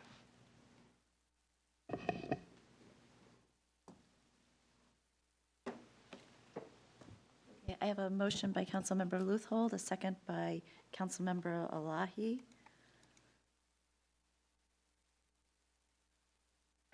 We should be able to vote. Okay, all votes are in, and it passes 5-0. Thank you. Thank you for your work on this. Thank you. Sure. Okay, so our next item is the City of Monte Sereno's participation in the planning collaborative with the Cities Association of Santa Clara County. Terry, do you want to do a staff report? I'll do a brief one because we do need to move on to the building code, which is a large and very important item tonight. This is basically something that grew out of a multi-year effort basically run through the Cities Association of Santa Clara County. A couple of task forces were formed, one a couple of years ago, one much more recently, around the idea of during the next housing element cycle that the jurisdictions within the county would form basically a sub-region, technically known as a regional housing needs allocation sub-region, where all the jurisdictions would potentially be able to trade some of their housing numbers that they receive from Housing and Community Development from the state's office, HCD. The bottom line is, as the second task force was working on documents to basically MOUs for each of the jurisdictions to consider regarding forming a RENA subregion, it came to the task force attention that there was some conflict between MTC and ABAG and the HCD in terms of timelines, methodologies for RENA allocation. And so the bottom line was it really appeared that it would not be possible for the jurisdictions, basically through the cities association, to form a RENA subregion without expending enormous amount of funds, and or not enormous, but a much larger amount of funds than was originally foreseen, as well as having to hire consultants to help come up with specific methodologies for how the numbers would be allocated to the various jurisdictions. So, bottom line is, based on a couple of meetings, September and October with the Cities Association, I believe at the final meeting in October, it was unanimous that instead of moving forward with the original idea of having a RENA subregion, that the board recommended that the jurisdictions move forward with something more along what they're calling a planning collaborative. And there is such a collaborative group and has been around sometimes, and that's the reason why we have the information in your packets related to 21 Elements in San Mateo County. They have been doing this for some time, collaborating together, working together. They hired a single consultant many years ago, and they're still using them to work together as a group with their housing elements and to basically promote a countywide dialogue regarding housing. So what the board recommended was that cities move, in some cases, the city managers are just speaking for the city, but in this case, I wanted to bring this to the city council because only one of you has actually been privy to any of this. But basically, the recommendation is that the city council give the nod to the formation of the planning collaborative with the other jurisdictions in the county and authorize the city manager to expend funds to be no greater than $5,000 for the first year's effort. I think overall this is an excellent compromise. It has worked very well for San Mateo County. They ultimately ended up, the consultant they hired basically helped them streamline their housing element compilation through working on model documents that many of the jurisdictions could use. It also serves as a great opportunity for the jurisdictions through the staff, basically the planning directors, in our case the city planner, to meet and cooperate and collaborate on efforts related to housing in general, the housing element, the RENA numbers, and so forth. So I honestly don't see any downside, and correct me if I'm wrong, Mayor Turner, but I believe the board, it was unanimous, is that correct, in voting to recommend that all the cities join the collaborative. And we can drop out at any time, so if we decide it's not worth it next year, we can drop out. But we will get one vote. For the size of our city, we'll get one vote. So San Mateo will get one vote. Well, Cupertino will get one vote. So I think this is a good deal for us. I guess it basically will answer the problem that we have. We don't have any place to put housing. And the idea is that we should be able to buy a place or somewhere else? No. There is, the planning collaborative does not go into trading numbers. That's the sub-region. And we didn't opt for the sub-region because that'll be much more expensive. And San Mateo tried that out last year, and they weren't successful. Nobody wanted to trade, basically. So, and there were two cities, and I can't remember who they are now, in the East Bay that did that, and they were basically in the low-income bracket. And in Monte Sereno, we have no low-income bracket. So that's not even going to be helpful for us. So this is for planning collaborative to get our RENA numbers. Well, it doesn't have any relationship to, how the RENA is calculated or distributed. But as I said, it does offer the city a voice as part of a group, the county jurisdictions, to talk about issues related to housing elements, RENA allocations. And as I said, San Mateo County, through the 21 elements, has found it to be overall very useful as a way to collaborate. There really is no downside. In terms of the housing element and RENA allocation, we'll still go through the normal process. The state gives the local regional planning agency, which in our case is ABAG MTC, the larger allocation, and MTC ABAG is responsible for divvying that up to the individual jurisdictions. Jurisdictions do have a period where they can comment on the initial numbers that are sent out.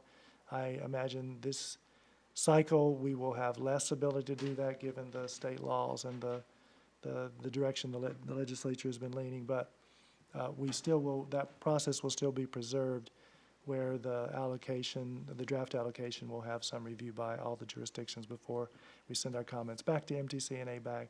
So none of that will be affected. I just think that this is a good thing in general because it allows an opportunity for us to meet as group of the jurisdictions in the county.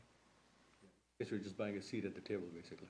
Yeah, there's just really no downside to it. And I think too that the RENA numbers for next year, because we're close to we're in a job-rich environment, will be anywhere from 50% to 250%. So that's pretty high. Yeah, the preview, because other regional planning agencies are on a different cycle. We have already seen from HCD in San Diego and Los Angeles regions that the allocations were upwards to 200% greater than they were in this past cycle. So that is a preview that the cities in the Bay Area are likely to receive much higher numbers this go-round than they have in the past. Thank you. So basically, staff is just looking for a motion to authorize the participation in a countywide planning collaborative, and if so, directing the city manager to expend a not to exceed amount of $5,000 towards the effort. Okay, so is there a motion to approve our participation in the planning collaborative? Not to exceed $5,000? Yeah, I'll make a motion. This is just sharing of best practices, and so I think this is a good idea. A motion by Councilmember LaBouvet and a second by Mayor Pro Tem Lawler. Should be able to vote. Oh, you have to. All the votes are in, and it passes 5-0. Thank you. Okay, so now let's go to new business. And before I open this up for public comments, did everybody fill out a blue card, please? Philippa, are you going to speak? Thinking about it. I just wanted to remind everyone to be respectful. Please challenge the idea and not the person. So your public comments will be limited to 3 minutes. Can we take a 2-minute break here? Yes, and we will take a break for 5 minutes while Philippa fills out her blue card. Okay, shall we continue? Okay, so the next item of business is new business, ordinance adopting the 2019 California Code of Regulations, Title 24, Parts 1 to 12, City Council introduction and waiving of first reading of an ordinance pertaining to the 2019 California Building and Related Codes. So, Rob, can we have a staff report? Yeah. Good evening, Mayor Turner and council. So I just want to mention to you guys, we have 2 ordinances tonight, 2 separate ordinances. The first one is the California Building Codes, parts 1 through 12, like I mentioned there. And then the second one is going to be the REACH codes, just so you guys know. There's 2 parts to this one. We broke it up. What's that? So, what do I do here? Presentation? Oh, sure, sorry.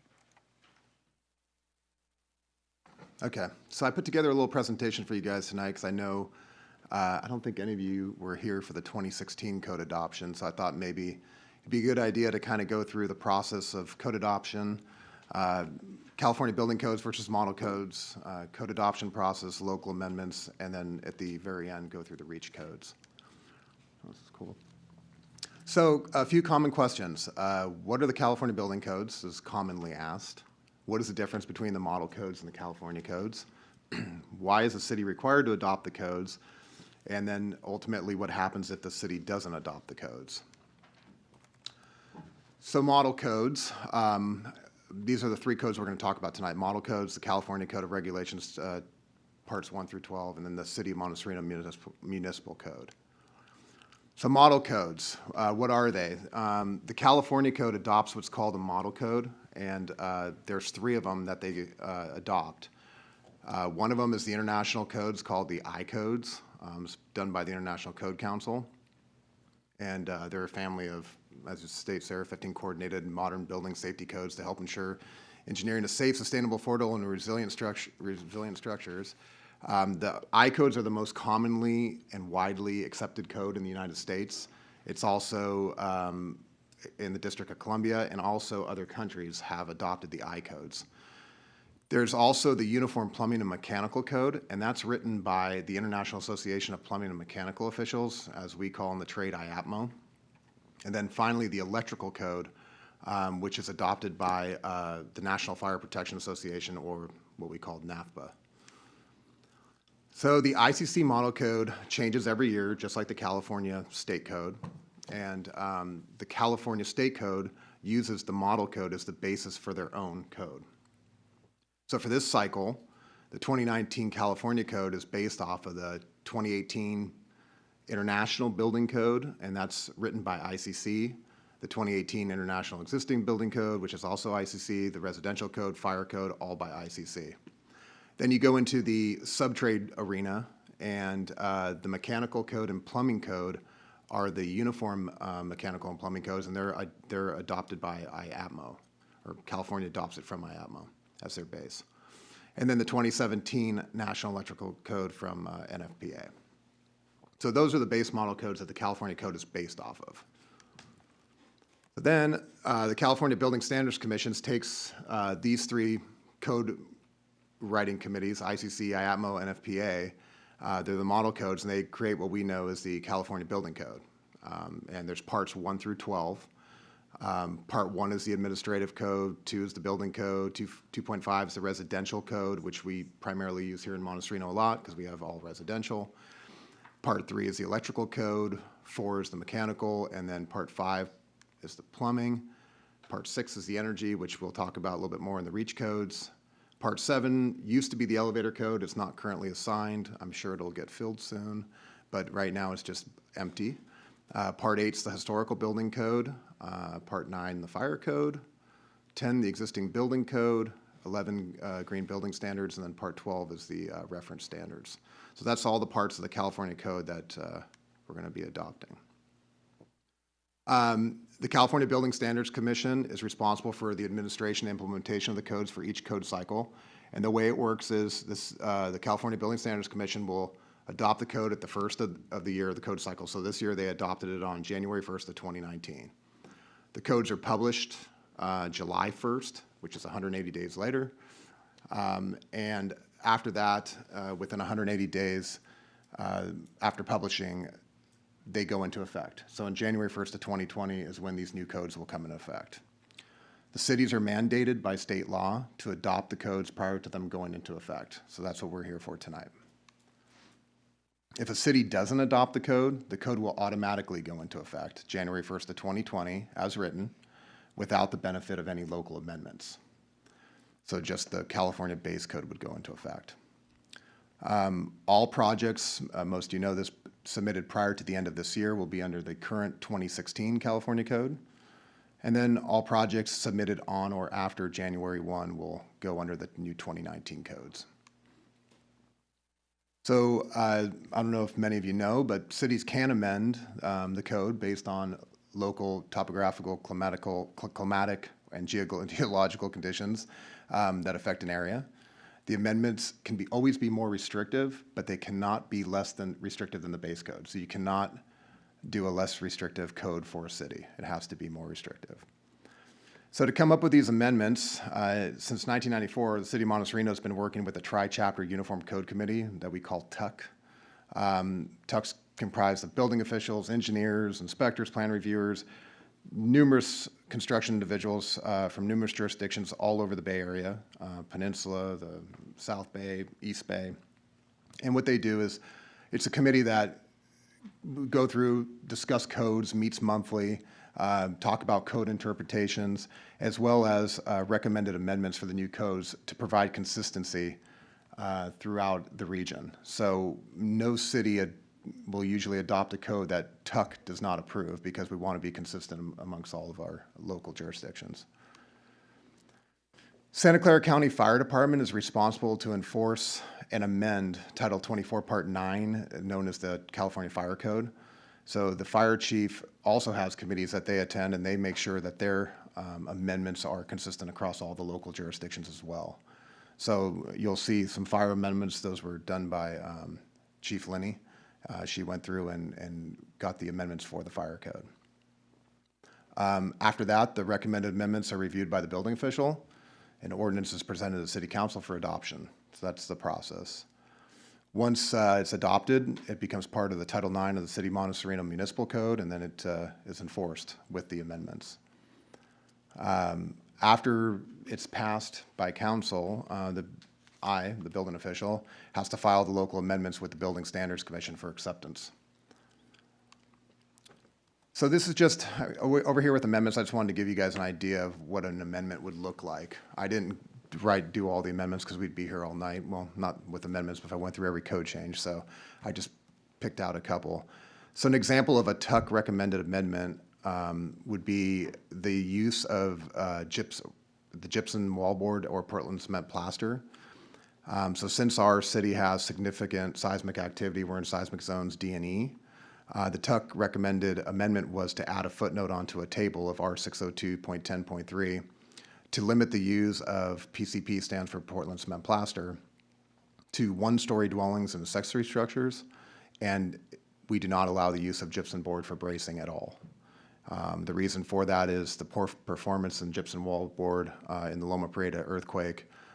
It just does not hold up in seismic zone D and E, so it's not allowed. So that's an example of a more restrictive code than the base code, and it would be an example of a justified by a geological condition of our area. Another amendment is to amend the code to require a minimum of a Class A roof.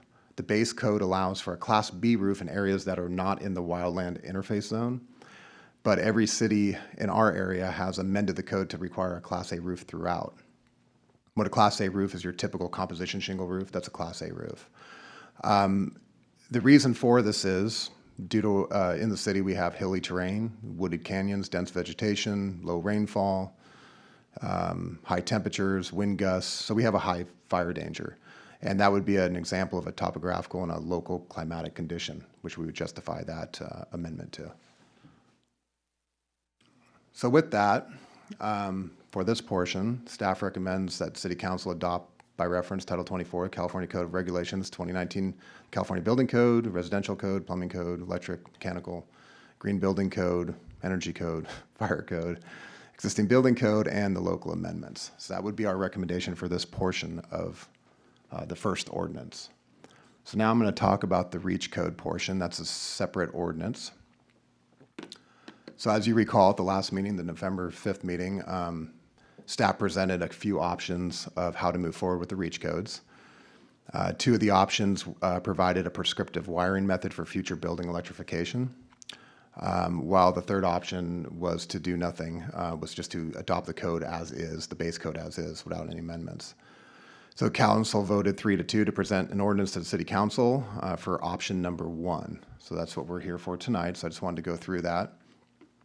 So the REACH code option was for the prescriptive methods that we discussed in the last meeting, which is a water heating system, and excuse my 125 volt there, looks like I must have hit the wrong with my big fingers, should have been 120 volt. But 30 amp electrical receptacle connected to the electrical panel with a 3 volt a 3-conductor, 10-gauge wire and a circuit breaker 3 feet from the water heater. Also a condensate drain that would be 2 inches higher than the base of the installed water heater. And that would allow for natural draining without the use of pumps, and it would have to terminate in a code-complying location as per Chapter 3 of the Mechanical Code. So that's the water heating system portion of it. The clothes drying and cooking portion, it says, buildings plumbed with natural gas or propane clothes drying or cooking equipment shall include the following. So for clothes drying, it would be a 240 30 amp electrical receptacle connected to the panel, within 3 feet of the appliance, and then also any other components, including, receptacles, blank covers, or basically anything to get it to comply with the California Electrical Code. And the cooktop, a 240 volt receptacle, 50 amp or greater, depending on if people want to put a greater one because they have a unit that they've found that's a 60 amp or 70 amp, then we wrote it as 50 amp or greater. 50 amp is going to be minimum. Within 3 feet of the appliance, accessible with no obstructions. That's for the cooktop. And then finally, battery storage. And so it was kind of vague at the last meeting what we meant by battery storage. And I know Councilmember Luthold had a concern or wanted to know more about the battery storage. So talking to industry, the PV industry, I asked them, what is the best method for battery storage? Should we require it to be installed? Should we require a pre-wire? And they came back with saying, no, pre-wire is the most important, because as far as battery installation itself, it depends on the design. People might want different types of batteries. Maybe somebody wants an LG, somebody wants a Tesla battery. So to kind of demand a battery to be installed, it's better to actually, the majority of the work is actually getting the pre-wire in place, the transfer switches, the critical load panel, things of that nature, to be able to just get the battery to plug and play, basically. So what we did with battery storage is pre-wire all the components for the installation of battery storage. So that would include, like I said, the transfer switch, the critical load panel, the conduit, everything in the location. That would be adequately sized by a licensed professional, licensed electrician, to accommodate the backup loads installed in the critical load panel, and we put a minimum of a 5 kilowatt storage capacity. So with that, staff's recommendation is that City Council adopt ordinance amending Title IX of the Monte Sereno Municipal Code relating to building and construction and add sections 910.020 and 911.020 to enact a specified local amendment to the California Energy Code, Title 24, Part 6, and the California Green Code, 2019, Title 24, Part 11 of the California Code of Regulations. Bob, Yeah. was I sleeping, or did you not say anything about the EV charging stations? Did I not say anything about the EV charging? I forgot. I didn't put the EV charging station in my presentation. It's in there. So what we agreed on in option 1, let me go back to my staff report. I apologize for that. Okay, so it would be the, let me see here. It'd be a one dedicated plug and play level 2 circuit inside the garage, and then one dedicated plug and play circuit on the exterior of the home. I apologize for not putting that in my presentation. I was working on these like at 9:30 at night, so sorry about that. That is also included. And that language is in the ordinance. Yes, sorry, I just did not cut and paste it into my presentation. With that, again, I'm just reiterating that there's 2 separate ordinances here. The building code ordinance that I presented in the beginning, and then the REACH code ordinance. Before I, look, here we go, questions. I'm going to answer a couple questions that we received. The first one was regarding the cost of gas piping. So it was, I explained, Councilmember Elahi asked me about the price of gas piping to the home. And in Monte Sereno, we have so many different situations. We have homes with gas meters at the street, and then we have long, 1 acre properties with long driveways where you go from the gas meter to the home with a polyethylene, maybe 2-inch polyethylene pipe to the home. We also have a majority of our homes are just the gas meters are at the house. And since we do all infill construction here, the portion of the PG&E portion, meaning from the street to the gas meter, is PG&E's jurisdiction. And that's, in Monte Sereno, I would say 95% of the time installed. So talking to Councilmember Elahi, what I told him I would work up some numbers is basically if you eliminated the piping in the home. So with that, I took a 4,000 square foot home, which is, you know, we have 2,000 square foot homes, we have 10,000, so I figured 4,000 is a good number. Figured about 300 feet of gas piping in the home from 2-inch to 1/2 inch and with all the fittings. And talked to plumbers, and they were saying, you know, depending on the plumber, of course, depending on how many gas outlets, but $15,000 to $20,000 would be what it would cost just to run the gas. That would be labor and materials, roughly. Like I said, in order to get really good estimations, we would need to see each individual plan. Another question came up, let me see here, today actually. It was about private roads, and let me see here. If a fire code official requires modification to a private road, does the city or the homeowner bear the cost? Two things on this. If the private road modification is required because they're developing a new home, then the homeowner who's developing the new home would bear all the cost. If the fire department is, you know, finds that a private street doesn't meet their requirements, maybe it's broken down, maybe the base is not good and they cannot get their equipment or their apparatus up there and they require them to make improvements, it would be the road, most private roads have a road association, and the homeowners that are on that road association would be required to pay for that. The city's not going to pay for or doesn't pay for private roads.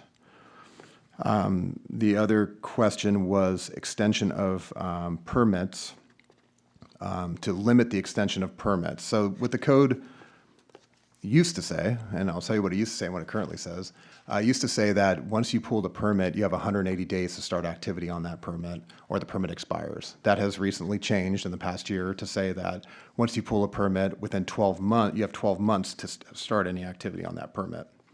And then, as long as you have activity, meaning inspections, and you're making progress, the permit is extended every 180 days from the point of that inspection. That's state law. We can't change that. We can't modify that. So I know there's been some concern by other councils in the past that they feel there's some homes out there that have been going for 5, 10 years or 15 years, and they would like to limit that, but there's no means for us to do that. So with that, I'll take any questions that you guys might have. Any questions here from the council? No? You? Yeah, I appreciate your answering my question on the gas thing. And what I wanted to point out is I know Monte Sereno likes its gas.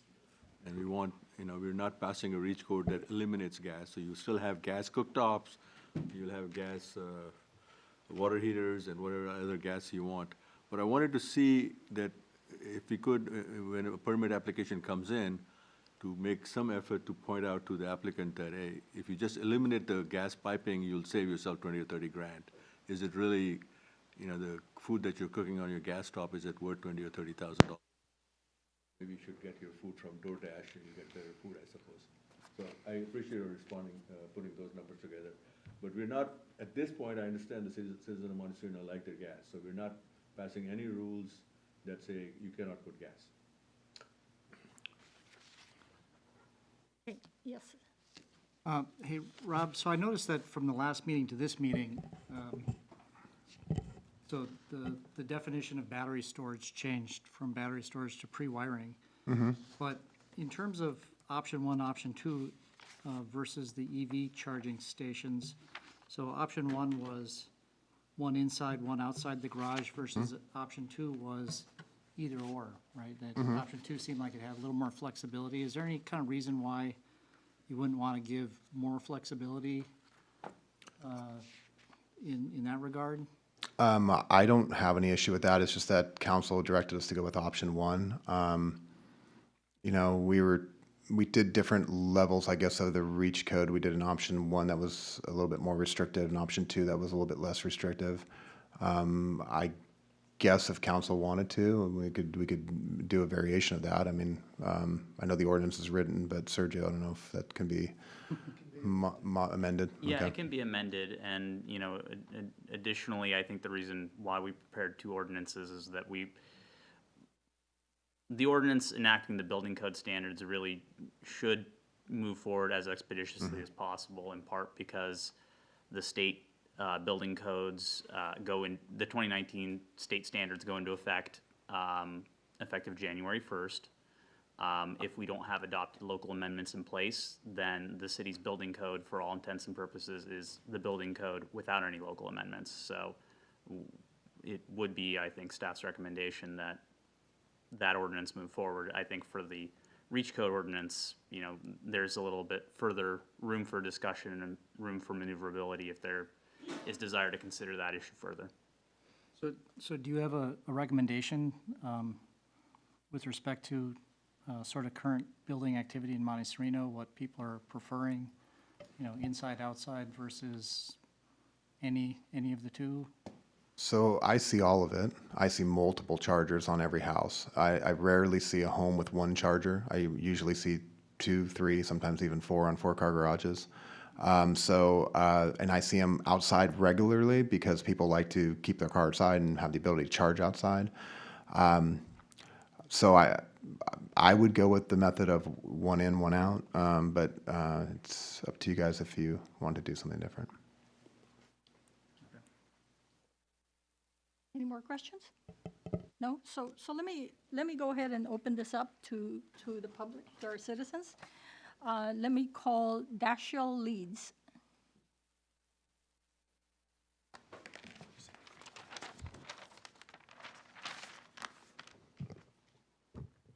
Yes. Hello, my name is Dashiell Leeds. I'm a conservation assistant with the Sierra Club Loma Prieta chapter. I'm here in support of the REACH codes. We're in a climate crisis. In 2019, we've seen the hottest June, July, September, and October on record. And July was actually the hottest month ever recorded in human history. In addition, our wildfire seasons are getting more deadly and larger. So that's also pretty frightening. I think that this code is a pretty low bar, if I'm being honest, considering what other cities are doing. They're doing a lot more on this, and I really urge you to be as strong as possible. That being said, I think pre-wiring is an absolute must-have when it comes to what we're looking at in the future. You know, if someone moves into a new home, they should at least have the option to be able to have electric appliances if they want to. They shouldn't have to be stuck with gas and have to do these expensive retrofits just to use something that pollutes a little less. So I think having that pre-wiring is a really easy ask. It's something that's very achievable. And I think pre-wiring for batteries is also very important. Although I would like to see battery storage itself, pre-wiring is still good. And you know, ultimately, I think this gas infrastructure is going to become a real liability for all of us, not only in terms of the constant fugitive emissions as it emits methane into our atmosphere, but also in terms of cost. PG&E does not want to expand their gas infrastructure, and as cities continue to pass strong legislation getting the residents off of gas infrastructure, those that have gas are going to be stuck with the maintenance costs of an aging infrastructure, and this is going to be a declining gas user population. So what you'll have is you'll have gas rates going up way higher than electrical rates, and this is something that PG&E and SoCalGas are forecasting. So let's not build more stranded assets if we can avoid it, and I think that you know, really pre-wiring is a really low bar. At the very least, we should be able to achieve that. So in support of the REACH codes, thank you very much. Thank you. If anybody wants to speak, please don't forget to submit a blue card. The next one is Diane Bailey.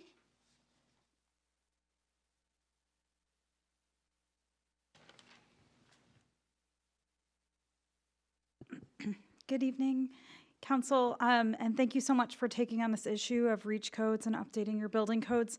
My name's Diane Bailey. I'm with Menlo Spark. We are a local community climate action organization aimed at a fossil-free and zero-carbon future. And I'm also with the Campaign for Fossil-Free Buildings in Silicon Valley, comprised of 30 different organizations who are all working together to accelerate a transition away from fossil fuels in our buildings. Our buildings are the second largest source of climate emissions and pollution, and so no city is too small to take this issue seriously and do everything that we can. I want to note that every new home and building that connects to natural gas is really making a big mistake, and it's entirely preventable. And we know that new homes that go all electric can save money. They can be safer and cleaner and healthier. And so it makes perfect sense to guide all new construction to be all electric, even though some developers and builders, they just haven't really gotten that memo yet, but that is really the state of the art. And I just want to note that it's really important for all cities to lead on climate right now, because we have a very serious failure of climate leadership at the federal level, and we're relying on cities to do everything that we can, especially here in California, as we're facing a fivefold increase in wildfire risk due to climate change. We're facing more extreme heat waves and weather. We're facing rising bay levels that will threaten critical transportation infrastructure and people's homes. And this is really serious. We need bold action from every city council in the area, and 17 cities in California notably have taken action so far this year, really just in the past few months, to adopt policies that avoid fossil fuels in new construction. And so while I applaud your effort to do the pre-wiring requirements for future electrification, I also ask you to consider a lot more. I want to note that the city of Santa Rosa was the first to require battery energy storage. This is a really important resilience measure. It means that new homes that incorporate battery energy storage will continue to have power, and that means they'll be safer during power outages. And we know that we're only facing more and more power outages. And I also want to note that in a power outage with a new home that is using gas, those gas appliances do not work when the power is out, and that's because they're electronically controlled. So if you have gas in your house, the only thing that would work in a power outage would be your stove. However, more and more, the gas lines will be shut off during emergency power outage events, and so those folks would be out of luck as well. So I really encourage you to reconsider this item, and again, think that no city is too small to act. Really, the question is, why wouldn't we move all of our cities to get off of gas and fossil fuels for the future of the children in the city and all residents and their health and safety? Thanks so much for your consideration. Thank you so much. So our next speaker is Filippo Alves.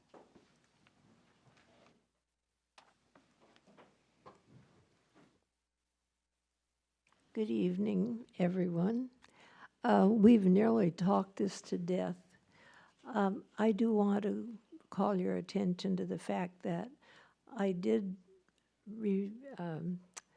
mention to all of you this article in the Mercury News by a Stanford professor.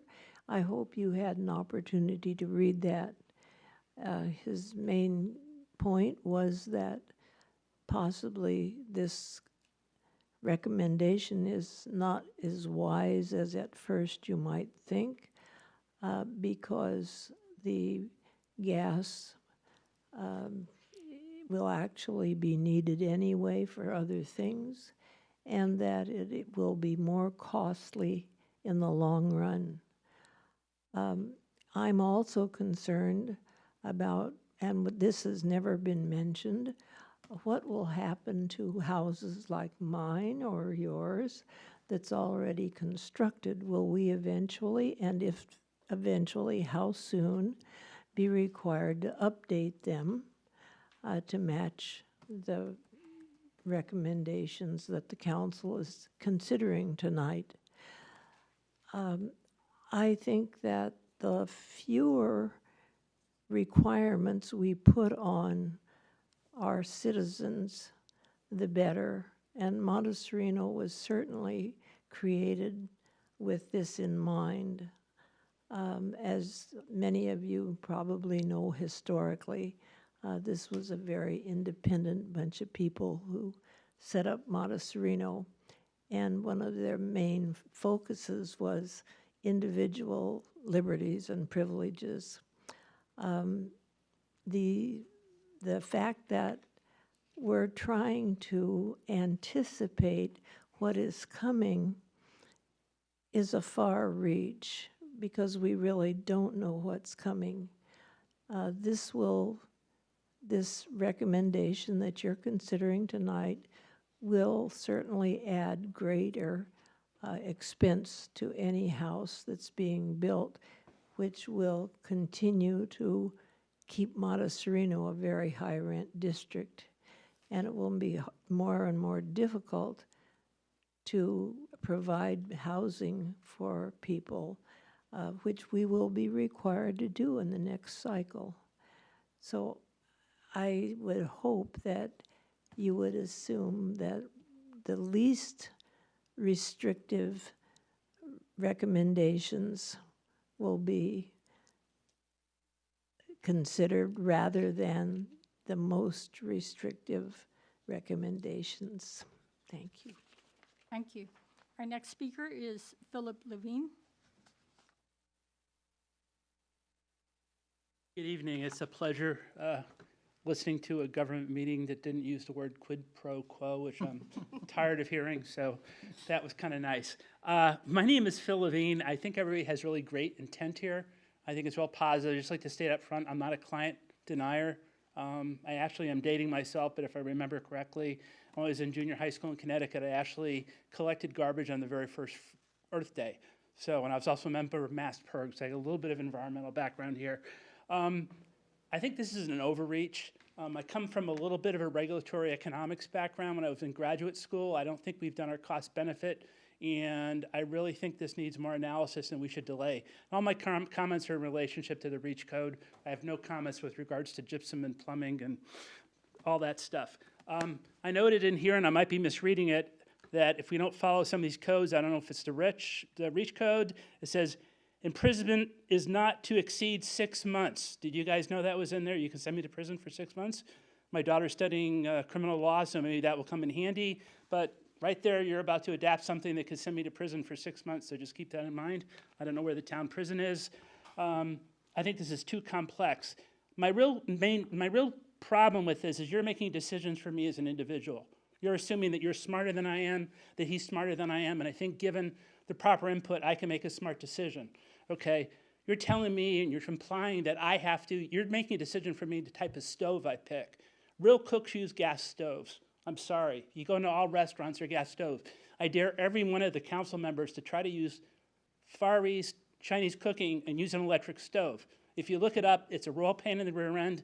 If my mother-in-law was alive, she'd come after you with a Chinese meat cleaver. You can't do it. It's really hard. I don't think you're being practical. I'd urge you guys to go try that, and I think that's a real issue that people aren't looking at.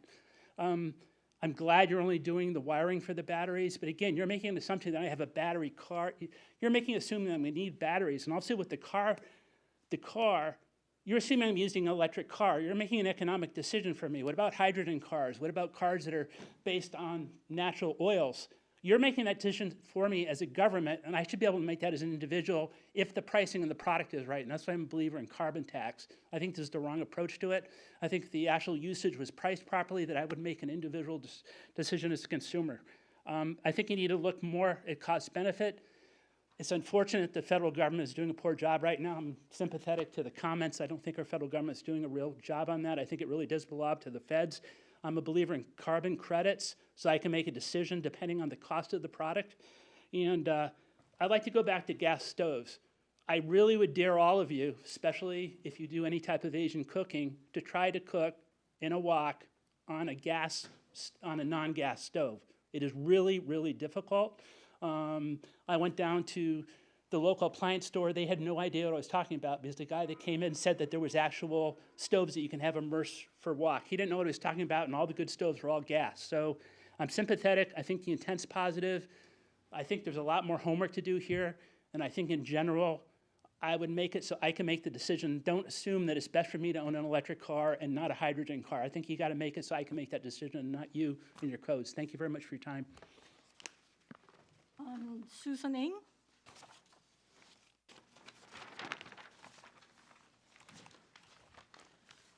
Let me get my reading glasses, getting old. First of all, I want to tell the council members, I may be one of the guilty ones. I was not aware of the REACH code until about a month ago. I checked with many of my friends and neighbors, and they have no idea what I'm talking about. So my dear council members, I think you've got to do a better job in communicating that to us, not just posting on the city website. We are constantly juggling work, family, making sure we pay our mortgages, making sure we pay our property taxes. So it's certainly not cheap to live here in Monte Sereno. Let me state it up front. I do not like electric cook. Just like my husband says, it's not meant for real cooking. If you go to restaurants, no one uses electric stove. I believe in climate change. I truly believe in it. But to quote President Obama, even as we push the envelope and we are bold in our vision, we also have to be rooted in reality. This is a country that's less revolutionary than it is interested in improvements. I want you all to really remember this quote. It is my humble opinion that the City Council has not taken the required time, no matter how long it may take, to study the merits and demerits of this REACH code and the impact on us, the residents that pay taxes. In a hurry and the pressure to be politically correct, we can do more harm along the way. The staff report claimed that the fiscal impact on the REACH code is none. Really? None? I don't think so. Whenever someone tells me there's no fiscal impact, my hands goes to my pocketbook. Maybe not to the city, but there is a huge fiscal impact on the current and future residents. Do you know what the true cost is to the residents? So before you make that kind of unsubstantiated claim, please do your research. Are Tesla owners and stockholders behind this support? I don't know. I've not been educated by the staff any solid study of how adoption of this REACH code truly has an impact on what it claimed to do. Do I believe in pollution? Yes, I do. Of course, I do. By driving here today to this meeting, I really contributed to the pollution because I could not afford a Tesla. By the way, what do we do with all the Tesla batteries that have served its purpose? In the REACH code, does it state a solution to all the used batteries? All these batteries do not matter to pollution because we ship them out to other countries so they can get rid of them, and we can claim that we are all pollution-free. So is it okay to pollute other countries? This REACH code is real and significant to us as the residents on the quality of our life. I do believe that it is my right to choose how I want to cook or use my stove. Whether I want to use an electric car is also my right. Well, economics will dictate to us how we drive, how we live. I believe in that. Thank you. Thank you so much. So I'm going to close the portion where the public can speak, unless.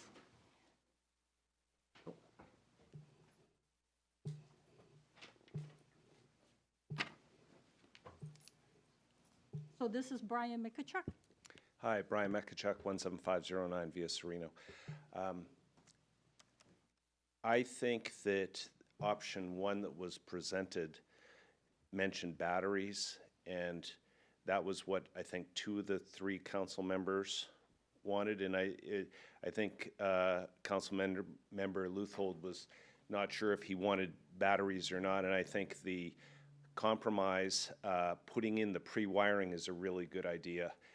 And the REACH codes don't take away from gas cooking.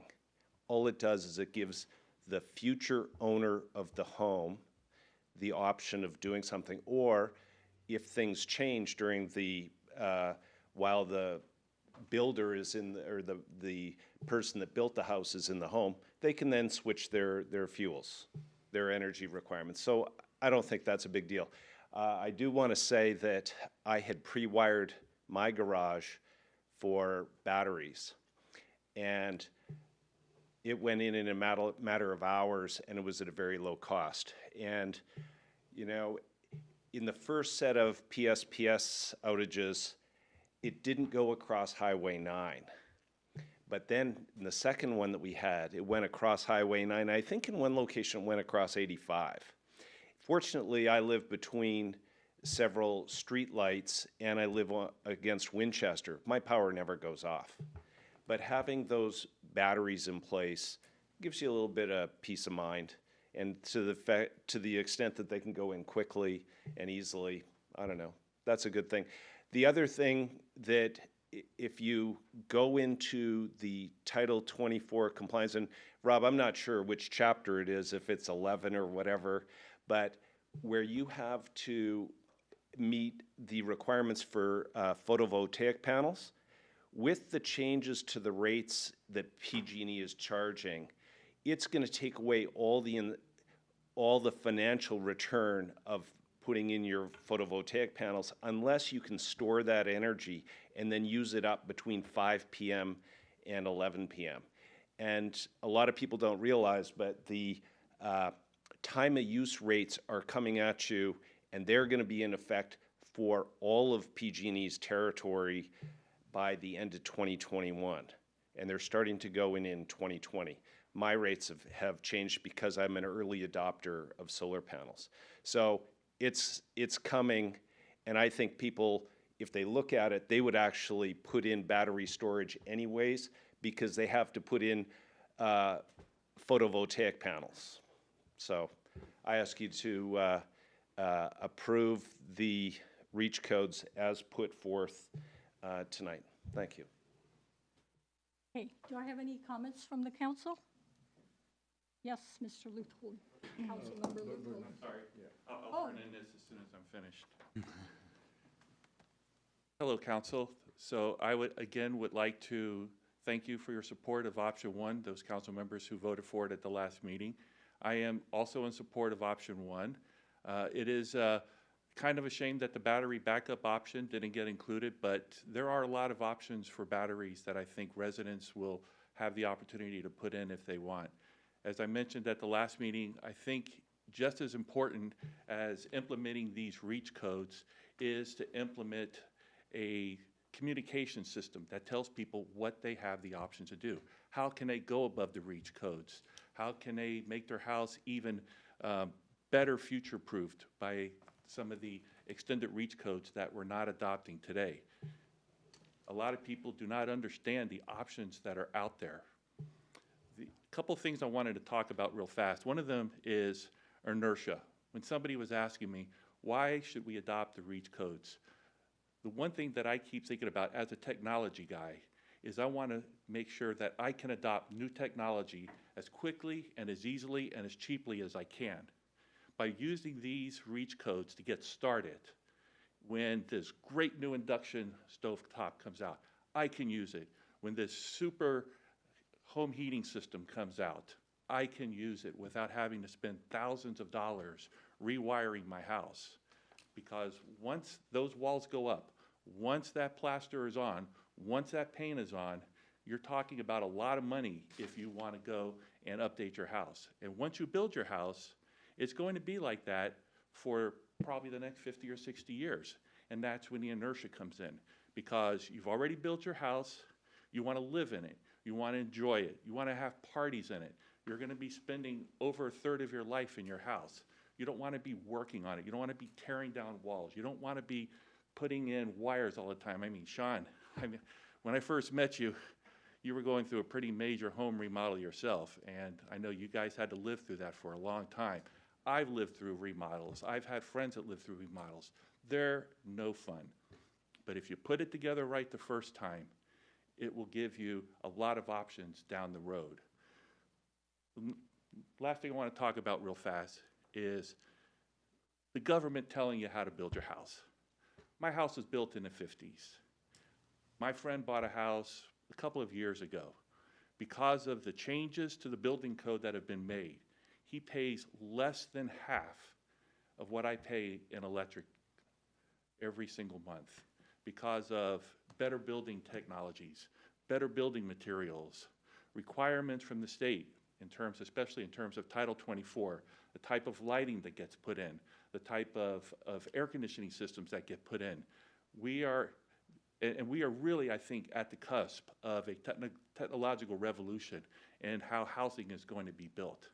And then just want to finish up, since I saw the red light come on, I can show you scores of articles of professional chefs that are Michelin-starred restaurants that cook all types of food, Asian food included. You get yourself in front of a really high-quality induction stovetop, and you'll never go back. But the beauty of it is, we're not forcing people to do that. They can have their gas stove still. Thank you very much. Thank you. Okay, so is there anybody else with a surprise? No? Okay. So, and you had a question, right? Just if we're on to council member comments. So I mean, as Ex-Mayor Craig said, no one is taking away the gas option. I made certain of that here. There was initial discussion about whether this city should follow the lead of other cities and go the direction of all electric. And we talked to people. We did the survey to find out what people were interested. We did listen to people, and it is very clear that people do want the gas option, and it's there. So nothing is being taken away.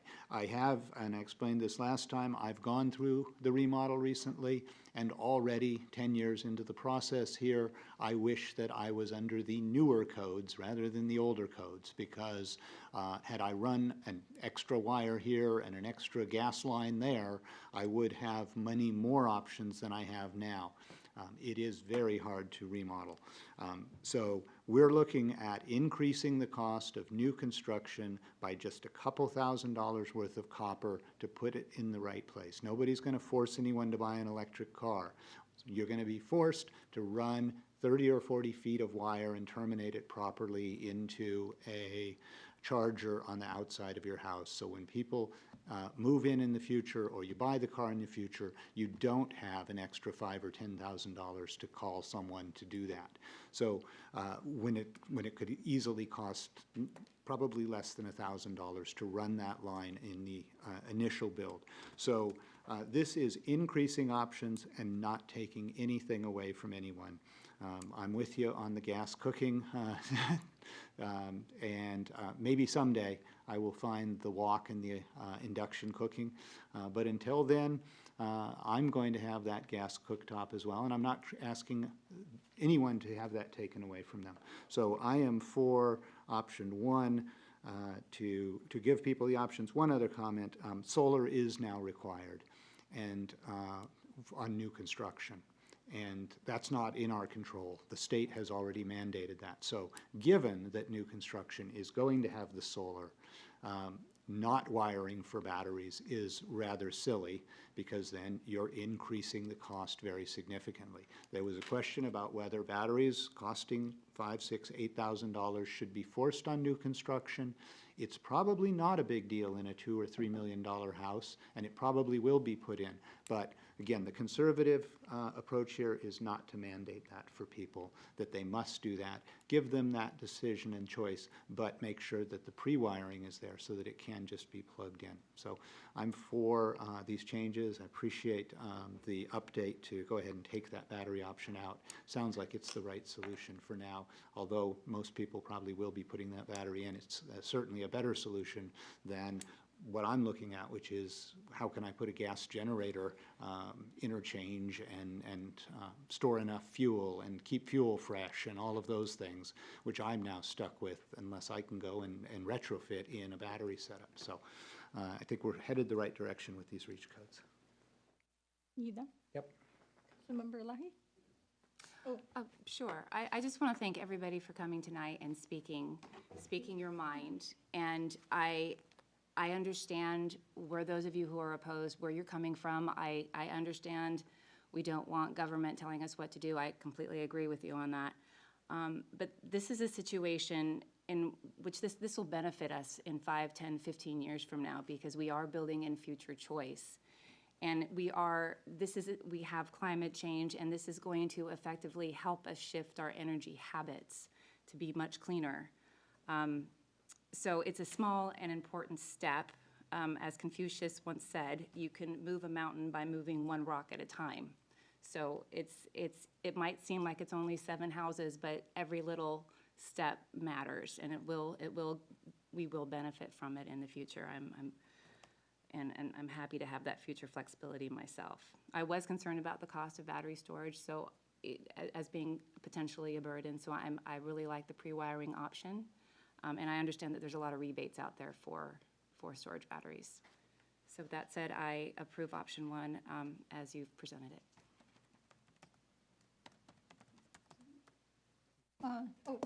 Councilmember Labouvet. So yeah, I put in a lot of time trying to understand these REACH codes and the wiring options. you know, I even spent a couple hours right before the meeting trying to figure out historical gas and electric costs in the state. It's very hard to find that data, and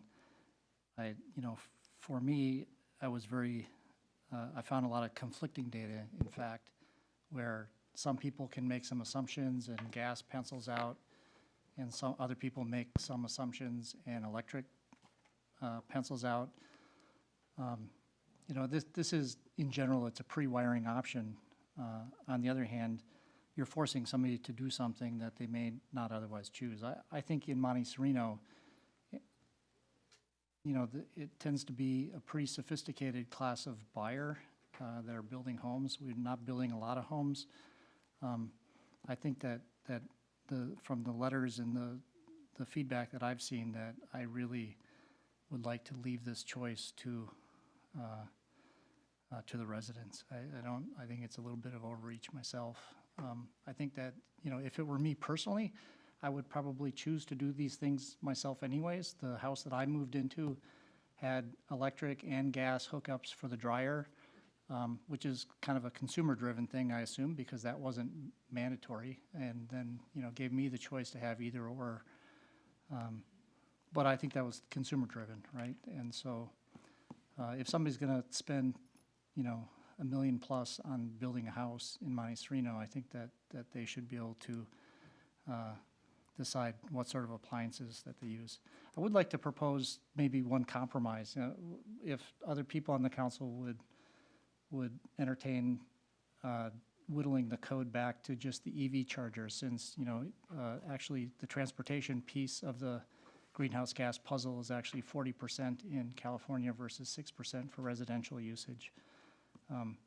It does, and there are a lot of incentives around EV transportation, so forth, much more so than current appliance usage. I can appreciate some of the organizations that are really pushing the demand creation aspect for early adoption, but in the end, I think the consumer side should win that battle. So I guess I would like to make a motion to compromise with just the EV charging piece and eliminate the appliance and the battery wiring piece, and see if there's any interest in that. And if I may suggest an amendment to that motion, that would be a motion to direct staff to bring back a revised ordinance making that change. Agreed. So do you need a second? He would still need a second for his motion, yes. Okay, so then I'll second.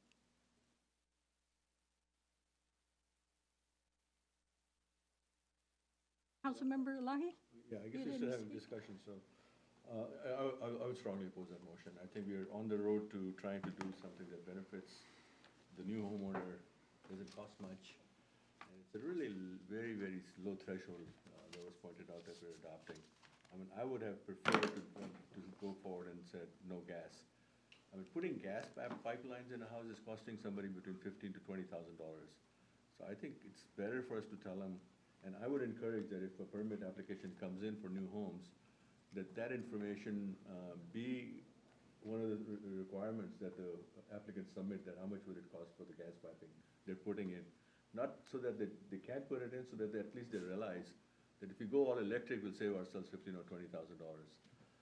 And that's what direction things are going. I think our job as city council is to dig into what the facts are, and we know this is going to help. It's going to help clean the environment.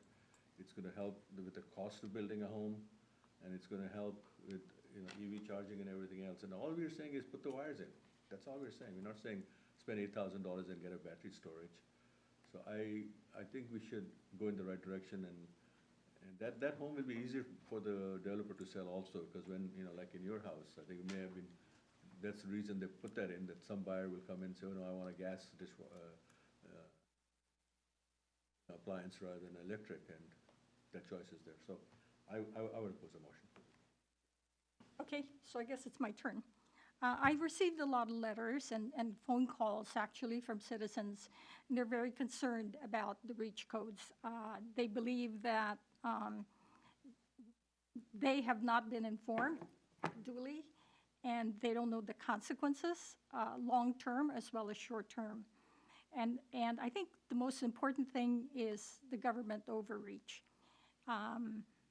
The government telling them what to do in their own homes is something that they really objected to. And so therefore, I will not support option 1. So is there anything, what do we do now? We vote on the amendment. Okay. It's up to the mayor.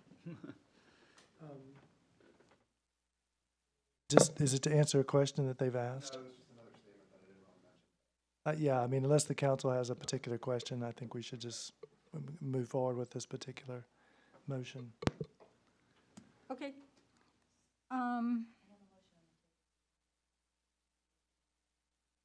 Yeah, the motion is to direct staff to come back with a different ordinance, making the changes suggested by Councilmember LaBouvet. Yeah. Yes. So there's something up here. Yeah. Right, so we're going to vote on whether to approve the amendment to come back for more, or whether to reject that amendment and then go back to voting on the original. Go back to the motion. Okay. So you should be It's not a recommendation. Let this one die.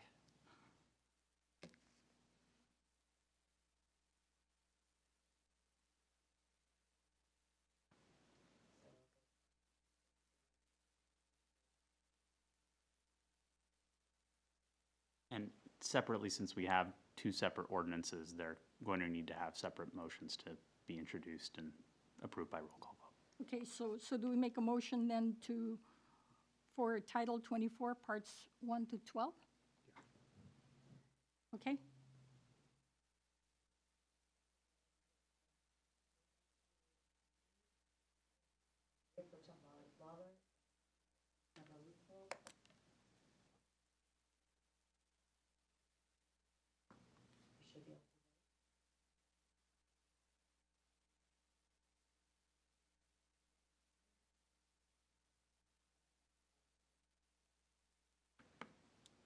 Okay, so our next order of business is committee and commissions report. We still have another action item. We have a second ordinance to vote on.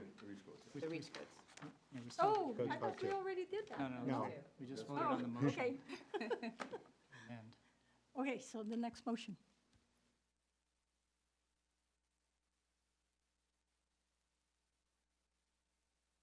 A motion by Councilmember Leesville to approve, and a second by Mayor.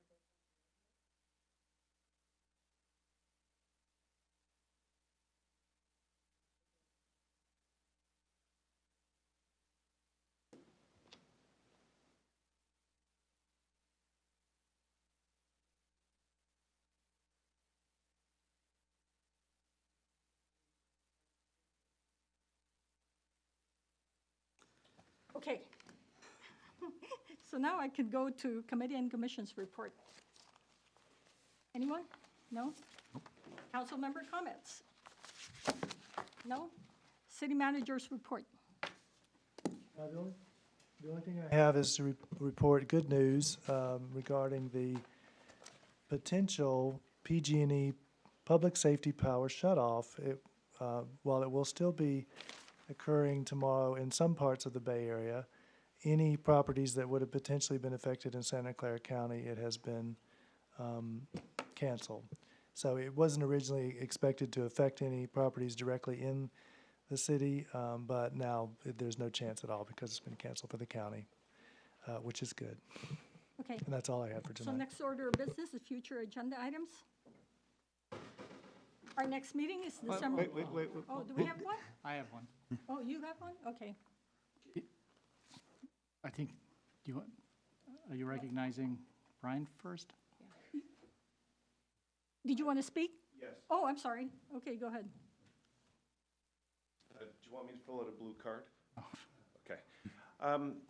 I would like to see in the future on the agenda to look at our fence ordinances. And I think that they're outdated. I think that in Monte Sereno, we've had the same ordinance for quite a few years. and I don't think it's being complied with. I think that, I know that the town of Los Gatos, they had a large initiative to change their fence ordinance, and then they kind of throttled that back, and they changed a little bit of it on the valley floor, and the hillsides they did not change. But what I'd like to do is, perhaps council can put this on as a future agenda item, maybe an information only, and then have a discussion on it, get some input from our residents on it, and then come back with a proposed ordinance. As history, I was going to do this a while ago, and with the change in the city attorney and the city manager, it seemed like we had too many things on our plates. So that's why I didn't stand up here before and ask you for that. So that's my request for the future. And I would volunteer some of my time to do some research and to help with that. Okay, thank you so much. So our next meeting is this. I have a future agenda Oh, item, yes. okay. So I would like to propose that, that we direct staff to at least agendize the formation of an ad hoc committee with regard to the SB2 planning and more specifically against trying to draft both the RFP and get a vision lock in terms of what we want to do with objective standards. I think this is kind of long overdue. And so we don't have to discuss it now, but I think that we'd like to at least move forward with some sort of an ad hoc committee to really go drive this initiative. Okay. Yeah, and I want to second that basically, I would second that idea that I think what we're looking at would be an ad hoc committee to deal with issues particularly related to objective standards as we look to the rewrite on the ordinances.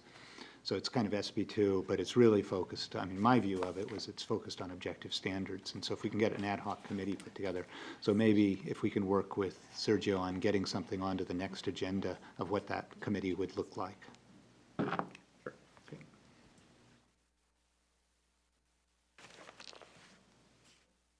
That's Okay. it. Councilmember Elahi? I don't have any comments. Okay. I guess one of the things we're going to do now is we're going to go into closed session. So do you want me to close this session and open it? Yeah, we would be reopening our previously adjourned meeting and Okay. resuming to our continued items. Okay, so our next meeting is December 3rd at 7 o'clock at City Hall. Since there's no further business, let's move to adjourn. The meeting is adjourned. And thank you all for coming. Philippa, thank you.